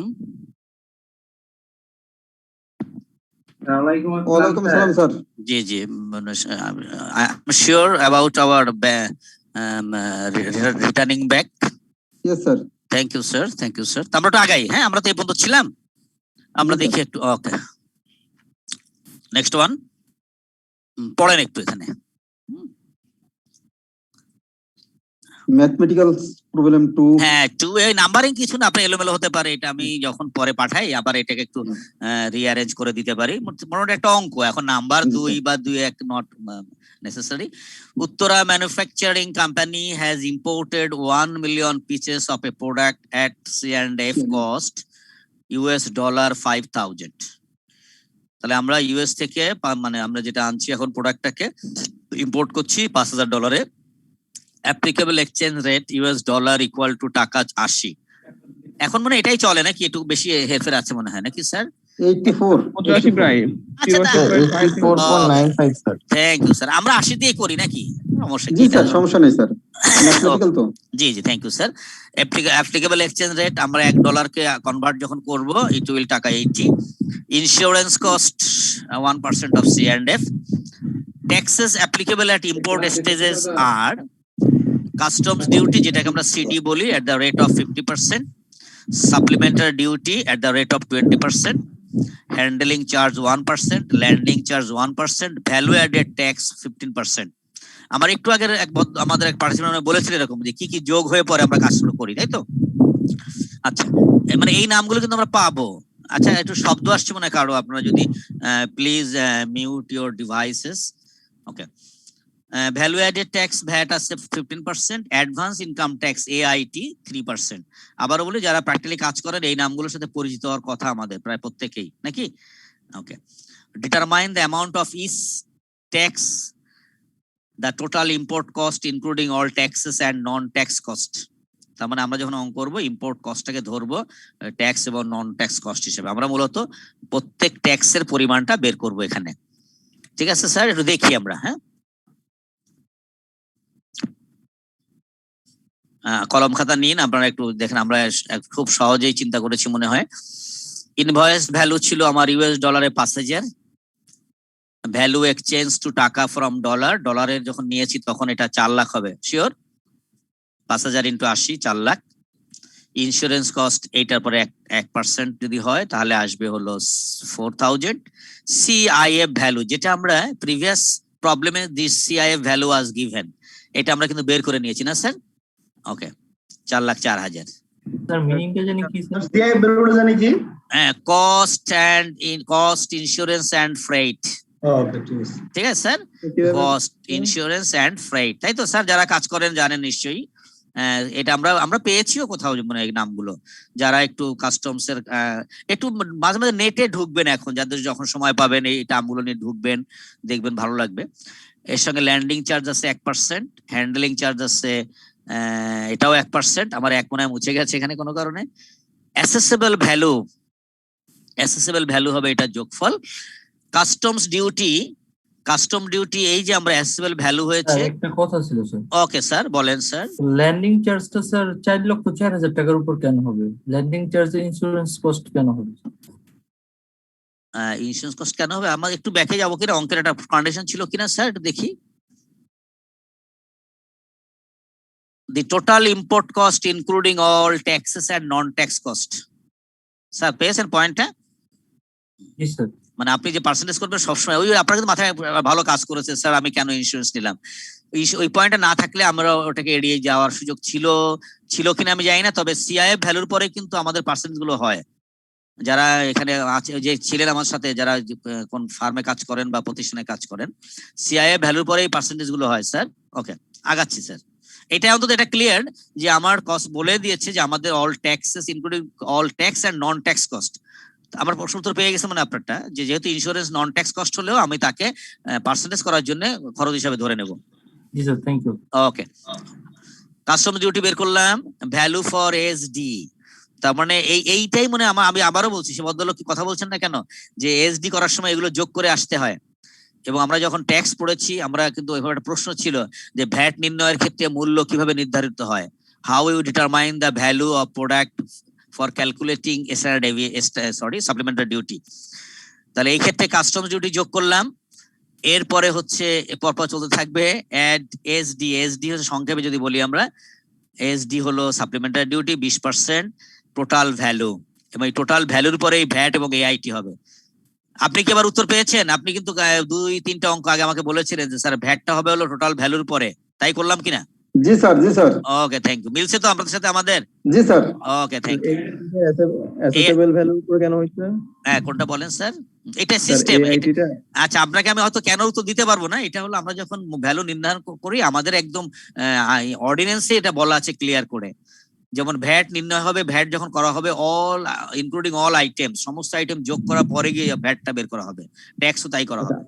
এটা হবে অ্যাসেটেবল ভ্যালুর উপরে। জি জি জি, ঠিক আছে স্যার, অঙ্কটা একটু করে নিন বাসায়, আশা করি সমস্যা হবে না। আচ্ছা, আমরা যাই একটু পরে কি আছে দেখি। হ্যাঁ, আর একটা অঙ্ক আছে এইবার হচ্ছে, এবং গতবারে বলে এরকম একটা অঙ্ক আসছিল কিনা এই ধরনের, না এটা আসেনি, সরি, এরপরে যেটা আসছে এটা এসেছিল। আমরা সেলস ট্যাক্স বলছি, এখানে দেখেন সেলস ট্যাক্স। আমাদের দেশে কি সেলস ট্যাক্স এখন আছে? বলেন তো স্যার। স্যার ইন্ডিয়ায় সেলস ট্যাক্স আছে, আমাদের ভ্যাট। আমাদের আসলে 1991-এ এই ট্যাক্স গুলোকে সব অ্যাকুমুলেট করে নাম হয়ে গেছে VAT. Thank you sir. Okay, একটু পড়ুন এখানে। এই অঙ্কটা আমরা কিন্তু নিয়েছি আপনাদের টেক্সট থেকে, কিন্তু আগের অঙ্কটা কিন্তু টেক্সটে ছিল না, ওটা অন্য জায়গাতে নিয়েছি আমি। A shoe manufacturer sells shoes to wholesaler who then sells it to a retailer.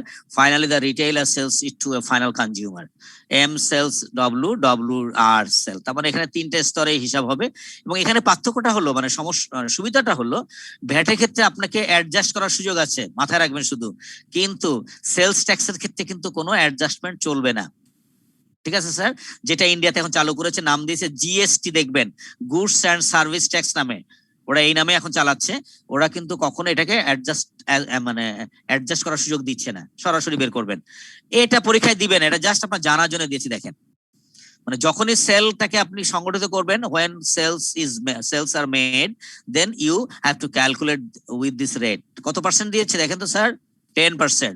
Very simple, 50 into 10 5 টাকা, 80 into 10% 8 টাকা, এবং 15 টাকা। গভর্নমেন্ট মোট পাবে কত দেখুন তো? এটা তো তাহলে স্যার 3বার ট্যাক্স দেওয়া হলো। হ্যাঁ অবশ্যই, হ্যাঁ, এটা গভর্নমেন্টকে 3বার দিবেন, কিন্তু আপনি যখন ভ্যাটে যাবেন, ভ্যাটের ক্ষেত্রে এটা বিয়োগ করার সুযোগ ছিল। এখানে কিন্তু government will get more tax. Okay sir, এইটা কেন পেলো আমাদের দরকার নেই, আমাদের শেখা দরকার, শিখে রাখলাম একটু স্যার, এইভাবে চলে। তিনটা পার্টির কাছ থেকে গভর্নমেন্ট নিচ্ছে। ওকে ওকে, থ্যাংক, হ্যাঁ, ইয়েস স্যার, ইয়েস স্যার ভ্যাটের সময় তো আমরা পারচেজ এবং সেলস থেকে বাদ দিতাম। হ্যাঁ, এটা সেলস এর ক্ষেত্রে এটা হবে না, সেলস ট্যাক্সের সিস্টেমই তাই। এটা আপনি কখনোই নন অ্যাডজাস্টেবল বলি আমরা এটাকে, আপনি এটা অ্যাডজাস্ট করতে পারবেন না। ভ্যাটের ক্ষেত্রে হলো each stage, you have to adjust your figures. ঠিক আছে স্যার? ওকে ওকে স্যার, পড়ুন, এইটা পড়ুন দেখি, ছোট্ট একটা অঙ্ক, কারণ আজকে আমাদের কোশ্চেন ধরন পাল্টে গেছে, কিন্তু এরকম ছোট ছোট অঙ্ক দিয়ে A B C D E পর্যন্ত চলে যায় না স্যারেরা? দেখছেন কোশ্চেন এখন বিভিন্ন ধরনের কোশ্চেন। হ্যাঁ, এই জন্য আমরা কিন্তু ছোট ছোট কিছু অঙ্ক রেখেছি, এটাও আপনার বই থেকে নেই, এটা আমরা বাইরে থেকে এনেছি। An enterprise imports goods from an overseas enterprise at a cost of taka 40. The goods are subject to excise duties of taka 10 per item and VAT at 15%. If the enterprise imports 100 items, what is the total tax payable? ঠিক আছে, আচ্ছা, এখন দেখুন আমাদের কি কি নামে আছে আইটেম গুলো। প্রথমে একটা আছে হলো এক্সাইজ ডিউটি, মনে হয় দেখেন আমাদের ট্যাক্সের আইটেম গুলো কি কি নামে আছে। এক্সাইজ ডিউটি নামে একটা আছে, আর একটা হচ্ছে ভ্যাট নামে আছে। এই দুটো যোগ করলে হবে আমার হলো ট্যাক্স পেয়েবল। হ্যাঁ, ঠিক আছে।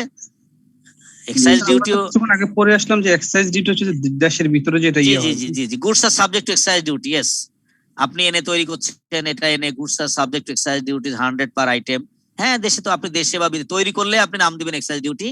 এখন অবশ্য আমার কাছে মনে হয় ক্ষেত্রগুলো চেঞ্জ হয়ে যাচ্ছে অনেকটাই, শুধু উল্টা করে মনে রাখেন, in case of import and export custom duty is imposed. আমাদের কাছে মনে হচ্ছে, যেমন আরেকটা শব্দ আমরা এখন পাই, সারচার্জ।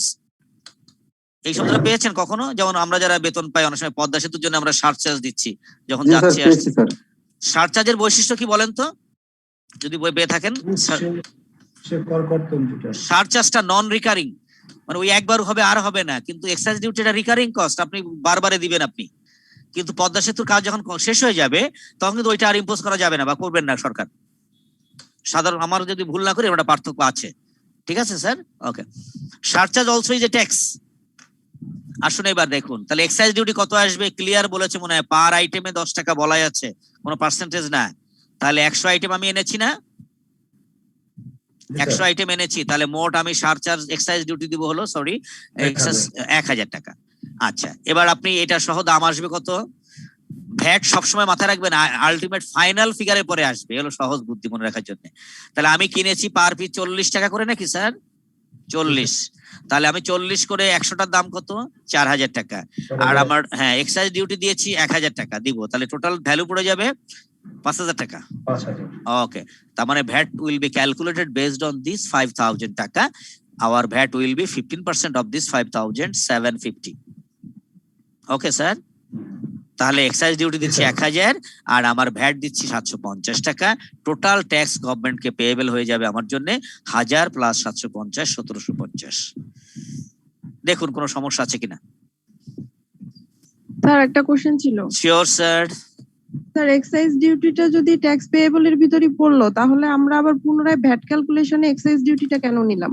এখন ওই আমি আবারও বলি, কেন উত্তরগুলো আসলে আমি আপনাকে এভাবে দিতে পারবো না, এইটুকু শুধু বলতে পারি আমাদের আইনে এটা বলে দিয়েছে যে ভ্যাট গণনার ক্ষেত্রে সমুদায় খরচ যোগ করে, আপনার উদ্দেশ্যে বলি, আপনি যিনি কথা বললেন এখন, আপনার কি ডিগ্রি লেভেলে কোন গ্রুপ থেকে আসছেন, কোন ডিসিপ্লিন থেকে?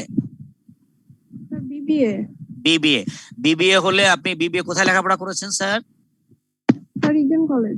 Eden college. তাহলে বিবিএ যেহেতু করেছেন, আপনার কি ইনকাম ট্যাক্স কোনো বই ছিল? হ্যাঁ স্যার ছিল তো, সেকেন্ড ইয়ারে। Thank you sir, thank you sir. BBA কি অ্যাকাউন্টিং? জি স্যার। তাহলে অভিনন্দন, আপনি তো আমার গ্রুপেরই লোক, অ্যাকাউন্টিং। তা আপনি আজকে ক্লাস শেষে যদি বাসায় রেখে ওই বইটা থাকে, আপনি দেখবেন ভ্যাটের একটা আলাদা চ্যাপ্টার শেষের দিকে আছে, ঠিক আছে? ওইখানে আপনার কিছু পয়েন্ট করা আছে যে ভ্যাট প্রদানের ক্ষেত্রে মূল্য নির্ধারণ পদ্ধতি, কাস্টমস ডিউটি প্রদানের ক্ষেত্রে মূল্য নির্ধারণ পদ্ধতি, এগুলোর মধ্যে ওই কথাটা বলা আছে।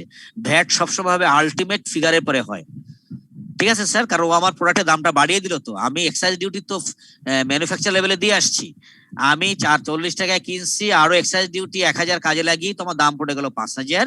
এই 5000-এর পরেই 15%। এখন আপনি বলেন স্যার 5000 পরে কেন হলো, এই কেন জবাবটা আসলে আমি ওই শুধু নিয়মের কথা বলতে পারি, যারা এটা করেছে ওরা জানে, আমি বলতে পারি। Thank you sir.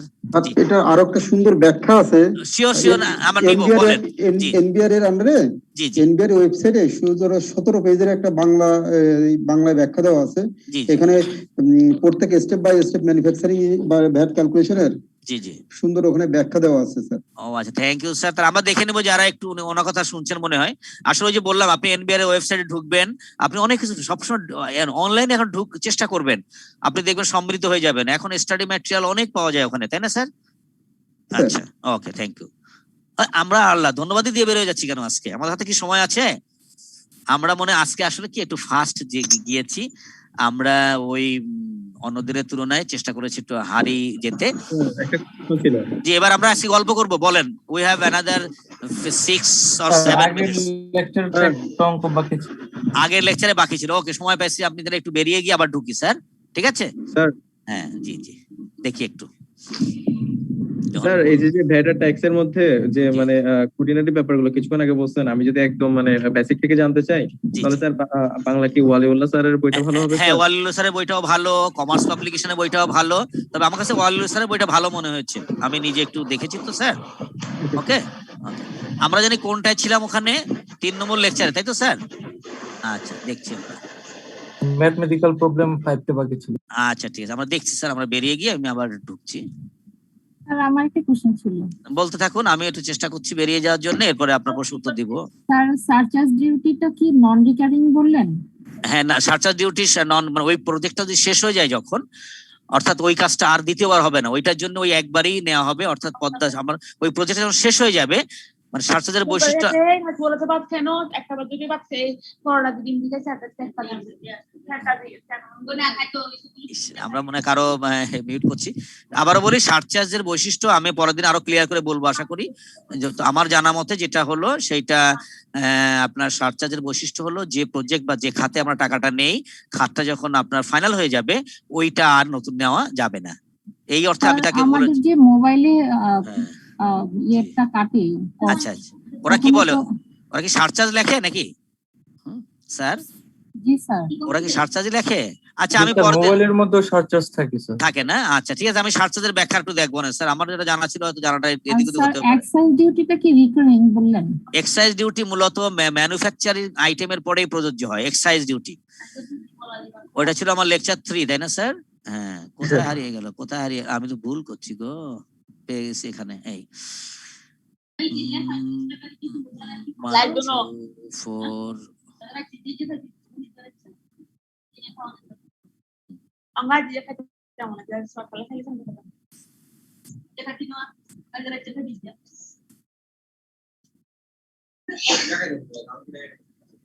তুমি তো ভিডিও বানাইতো পুরো সরে সারা ছিল নুস খান না বলে অঙ্ক টাকা দেব অঙ্ক টাকা বড় খানা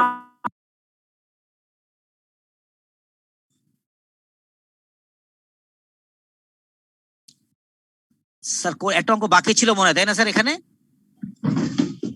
দেখুন তো কোন অঙ্কটা বলেন তো স্যার একটু। ম্যাথমেটিক্যাল প্রবলেম 5 শেষের দিকে না? আচ্ছা, এটা কি করেছি আমরা? এটা করেছি স্যার, করছি স্যার। আচ্ছা এটা করেছি। স্যার 4 এর স্যার ডিভিডেন্ডের কাজটা যদি আরেকবার বুঝিয়ে দিতেন। আচ্ছা আচ্ছা দেখছি স্যার, আমরা একটু ডিভিডেন্ড ছিল এখানে। এটা কি 4 ছিল না? তো এটা না।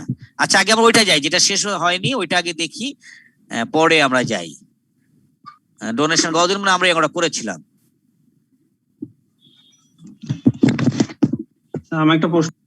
জি জি, আমরা গতদিনকে বাকি যেটা রেখেছিলাম আজকে শেষ করলাম না স্যার? এই যে লাস্টের অঙ্কটা হয়নি স্যার, অঙ্কটা এইটা না? ও আচ্ছা আচ্ছা ঠিক আছে স্যার। হ্যাঁ আচ্ছা এটা তো স্যার ওকে। আচ্ছা আমি উত্তরটা পরে দেই, আমরা এটা দেখে আমি একটু জাস্ট দেখে শেষ করে দেই। ব্লু ডিভিটাকে আমরা কি বলছি স্যার? আবার একটু সরি স্যার, কোনটা বলেন? যে ডব্লিউডিভি আমরা যে ও ডব্লিউডিভি রিটেন ডাউন ভ্যালু। আচ্ছা রিটেন ডাউন ভ্যালু যেটাকে আমরা বাংলায় বলি কি বলি বলেন তো? অবশিষ্ট মূল্য বলতে পারেন। এই ঠিক আছে, রিটেন ডাউন ভ্যালু। তো আমরা এখানে কিন্তু here profit loss account given, এবং এখানে আমরা গতদিন বলার চেষ্টা করেছিলাম যে কিছু আইটেম, এবং ওইটা আপনি ওই যে বললাম যে সেকশন 30, 27, 8, 9, 30 এই আইটেমগুলোতে এই ব্যাখ্যাগুলো দেওয়া আছে। অ্যাডমিসেবল আর হলো ইনঅ্যাডমিসেবল এই থিমগুলো দেওয়া আছে, আপনাকে একটু ইনকাম ট্যাক্স বইটা খুলতে হবে। তো যাই হোক, আমরা এখানে যে আইটেম দেখতে পাচ্ছি আমি একটু বলে দিব সাথে সাথে। এটা ছিল অঙ্ক, আমাদের কিছু অ্যাডজাস্টমেন্ট ছিল। Advertisement expense war made for 4 years, allowable definition tax rule 45,000। আপনি ডেফিনিশন কত দেখিয়েছেন দেখেন তো স্যার? ডেফিনিশন কত দেখিয়েছেন? এই শানাজ 55,000। আরেকটা কাপড়ের প্যাকেট আছে ওইটাও নিয়ে 55,000 স্যার দেখেন, কিন্তু আপনি ইনকাম ট্যাক্স অথরিটি বলছে 45,000। আচ্ছা, salary includes 30,000 as contribution to recognized provident fund. কোনটা নিছো? Company sold machine for টাকা 90,000. Initial cost 65,000 which written down value. এইটা সংক্ষেপে WDV বলি আমরা, রিটেন ডাউন ভ্যালু। তার মানে এইখানে আমাদের কিন্তু প্রফিট লুকানো আছে, তাই না স্যার? দেখেন তো, মেশিন সোল্ড করেছি, সেখানে কিছু প্রফিট লুকানো আছে। The company is not a publicly traded company. এইটা বলার কারণটা কি হবে বলেন তো? রেটে হেরফের হয়ে যাবে। কারণ আমরা যখন নিয়মে পড়েছি দুইটা রেট থাকে, পাবলিকলি ট্রেডেড হলে একটা রেট হয়, আর নট পাবলিকলি ট্রেডেড হলে আপনার রেটটা ভিন্ন হয়ে যায়, আর কিছু না। তো দেখি একটু আমরা এটা আমরা একটু কোনো ওয়ার্কিংস আছে কিনা দেখে আসছি স্যার। সম্ভবত নাই, ভিতরে দেখাচ্ছি। Net income as per profit আর লস অ্যাকাউন্ট গিভেন, আমার যেটা দেওয়া আছে। অ্যাড ইনঅ্যাডমিসেবল এক্সপেন্স, আবারও বলি ইনঅ্যাডমিসেবল এক্সপেন্সটা হলো যে আমি ইনকাম স্টেটমেন্ট করার সময় আমি খরচ হিসেবে দেখিয়েছি, কিন্তু অথরিটি ডাজ নট পারমিট, সে আমাকে এটা পারমিট করে না। যেহেতু পারমিট করে না, আমরা ওইটাকে আমরা অ্যাড ব্যাক করাই দিব। ঠিক আছে স্যার, তার মানে নিউট্রাল করে দিব। ও যে ছিল না ভাবনে আমরা চলে আসবো। ডোনেশনটা হবে না, donation, provision for bad date, trademark, income tax, এই আইটেমগুলো বলবেন স্যার আপনি কি করে বুঝলেন? এই আইটেমগুলো পুরো ইনকাম ট্যাক্স নিয়মে নাম ধরে ধরে বলা আছে, আপনাকে একটু মুখস্থ রাখতে হবে যে কোন আইটেমগুলো আসবে কোন আইটেমগুলো আসবে না, ঠিক আছে? ওকে, আর এইখানে যেটা দেখেন ডেফিনিশনটা আসবে, কিন্তু যেহেতু আমরা এখানে দুই ভাবে করা যায়, এই 55 এবং ওরা যে 44 বা 45 আমাকে এগ্রি করেছে, এই দুটোকে অ্যাডজাস্ট করে নেওয়া যায়, অথবা সরাসরি দুটোকে কি করব, আমার হিসাব থেকে ওকে নিউট্রাল করে দিয়ে আমার অথরিটিটা নিয়ে নিলাম, আর কিছু না। অনেক এটা কোনো কোনো বইতে দুই ভাবে করা আছে, 55 এবং 45 এটা বিয়োগ করে 10 সাথে অ্যাডজাস্ট করলেও কিন্তু হবে। দেখুন 55 যোগ করে 45 বিয়োগ করা আর সরাসরি 10 যোগ করা এক কথা কিনা?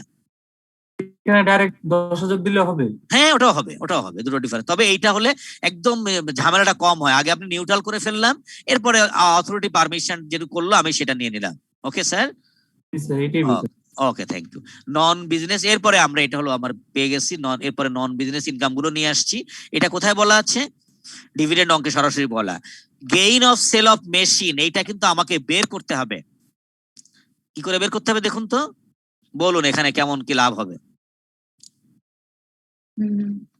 কি বলেছে এখানে? 40,000 টাকা লাভ স্যার। হ্যাঁ, কত টাকা লাভ হচ্ছে? 40,000 স্যার। 40,000 টাকা। আমরা কি নিয়েছি কোথাও সেটা? স্যার নেই, দেখাইতে হবে স্যার। এই যে 40,000 নিয়েছি তো আমরা, এই যে gain on sell of machine, ঠিক আছে? এইটা আপনি একটু বাইরে বিয়োগ করেও দেখানো যায়, সমস্যা নেই। এবং আপনি দেখুন, আপনারা যে একটু আগে আমরা শিখে আনলাম, তাহলে এর মধ্যে কিন্তু দুইটা প্রফিট আছে স্যার, তাই না? 4 নম্বরটা আবার পড়ুন। আপনারা কিন্তু ছোট্ট টঙ্কে শিখিয়ে আসছিলাম যে যখন আমার সেলের থেকে আমি কস্টের বিয়োগফলটা এটা হবে, একটা হচ্ছে ক্যাপিটাল অংশে যাবে আর একটা যাবে বিজনেস অংশে, তাই তো স্যার? একটা যাবে বিজনেস অংশে। আমরা সেল থেকে আমাদের রিটার্ন ডাউন ভ্যালু বাদ দিলে যাবে বিজনেস অংশে, আর সেল এবং কস্টের ডিফারেন্স যাবে হলো আমাদের ক্যাপিটাল অংশে। দেখেন তাই গিয়েছে কিনা, ওইটু একটু মাথায় রাখতে হবে আমাকে কাজ করার সময়। দেখুন তো, এই যে capital gain of sale of machine হচ্ছে স্যার, এবার দেখুন 25,000, 90 আর 65 ডিফারেন্স 25, আর এইটা অবশ্য 40। আপনি একটু ব্র্যাকেট দিয়ে দেখাতে পারেন সরাসরি। আপনি যে 95 যেটা আছে, কি আছে জানি ওখানে স্যার, বিয়োগ করলে আমি লিখবো হলো 40 এবং 50 এর পার্থক্য, 90 এবং 50। জি ঠিক আছে স্যার, ওকে। এরপরে আমরা নন বিজনেস ইনকাম গুলোকে আবার বের করে নিয়ে আসছি। দেখুন তো, এই যে ডিভিডেন্ড ইনকাম আমার ছিল অঙ্কে, তাই না? ডিভিডেন্ড ইনকাম নিয়ে আমি লিখেছি, ওইটাকে আলাদা করে আবার লিখে নিলাম, কারণ আমি তো ওকে বিয়োগ করা মানে তো নিউট্রাল হয়ে গেল। এটা হলো সিস্টেম যে আমরা যখন কাজ করব ইনকাম গুলোকে সেপারেট শো করার জন্য, আমার মূল ইনকামে ডিভিডেন্ডটা তারা দিয়ে রাখছিল, সেখান থেকে বের করলাম আর আমরা নিজস্ব এরিয়াতে তাকে রেখে দিয়েছি, আর কিছু না। বলবে যে স্যার আপনি একবার বিয়োগ করলেন একবার যোগ করলেন, তাহলে আপনার লাভটা কি? রেজাল্ট তো সেই নিউট্রাল হয়ে গেল পুরা, নাকি স্যার?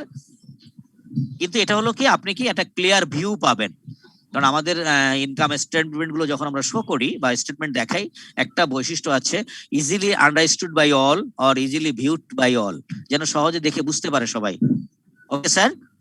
যে কারণে আপনি দেখেন ডিভিডেন্ডটাকে সরিয়ে আনছি, এখান থেকে বিয়োগ করা মানে কি সরিয়ে নিয়ে আসা ইনকাম থেকে, এবং তাকে নতুন করে শো করে দিয়েছি dividend income and capital gain.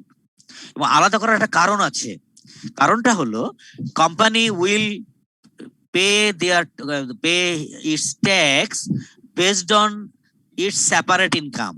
তার মানে স্যার আমরা ডিভিডেন্ডের উপর ট্যাক্স কেন দিব স্যার? ডিভিডেন্ডের উপর ট্যাক্স দিবেন না, কেন দিবেন না স্যার? এটা তো আমার কোম্পানির ট্রানজাকশনের উপর লাভ হয় নাই। হ্যাঁ, এইখানে তো সমস্যা আমাদের, মানে আমাদের কি এইটাই তো গভর্নমেন্ট লাভ হয় না। ডিভিডেন্ড বলতে আপনি কি বোঝাচ্ছেন? লাভের অংশ, ডিভিডেন্ড মানে লাভের অংশ ইয়ে করছেন না? শেয়ার লভ্যাংশ বুঝাচ্ছি। হ্যাঁ, তা শেয়ার লভ্যাংশ আপনি পেয়েছেন, তাই না? তা আপনি ইনকাম করেছেন, ট্যাক্স দিবেন না গভর্নমেন্টকে? আপনার এটা তো স্যার অপারেশনাল ইনকাম না স্যার। হ্যাঁ, তাই তো, এটা তো সরিয়ে নিয়ে আসছি স্যার। ওটার জন্য রেট তো আলাদা হবে।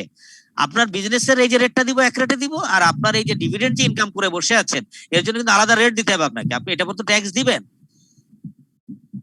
ডিভিডেন্ড আলাদা রেট হবে। ওইটা আমি যাচ্ছি অঙ্কে স্যার, এখনই যাবো, আমাদের সময় শেষ পর্যায়ে। তাহলে এটা কেন আলাদা করলাম? ওই যে বললাম যে কেন আমি দুই ভাবে দেখাচ্ছি, এই কারণে আমি বিজনেস ইনকামের পরে দিব এক ধরনের রেট, আর আমাদের অন্যান্য ইনকামের পরে দিব আলাদা রেট। একটু যাই সেখানে স্যার, দেখুন total income excluding dividend and capital gain, এই দুটো ইনকাম বাদে আমি দিব 35%, আর আমি শুধু ডিভিডেন্ডের পরে দিব হলো 20%।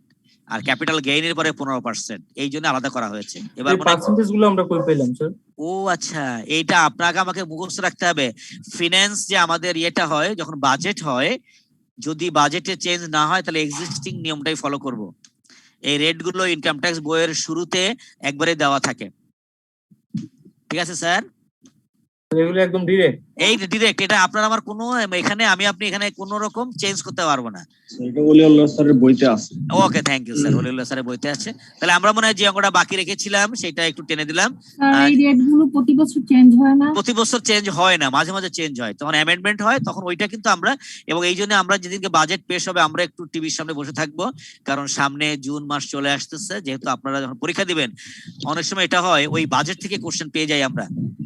যেন আমি যেবার ইনকাম ট্যাক্স আমি পাস করেছি, আপনাদের মতো ছাত্র ছিলাম, বাজেট প্রেজেন্টেশন থেকে প্রায় 35 মার্কের আমরা ঘটনা পেয়েছিলাম, ঠিক আছে স্যার? এই জন্য আমরা বাজেটটা শুনবো, যদি চেঞ্জ হয় তখন দেখবো। যাই হোক স্যার, আমরা আজকে আর আগাচ্ছি না, প্রত্যেকে ফর জয়েনিং।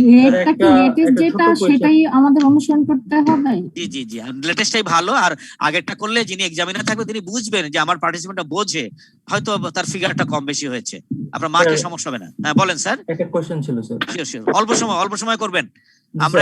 হ্যাঁ বলেন। আমার ইনকাম ইয়ার হচ্ছে ধরেন 20, আমি ট্যাক্স রেট কি স্যার 21-এরটা ফলো করব না 20-এরটা ফলো করব?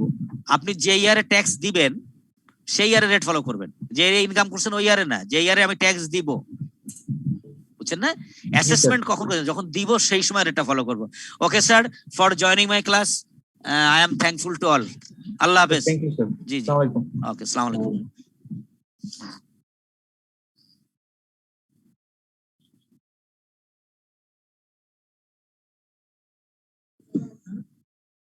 Hello.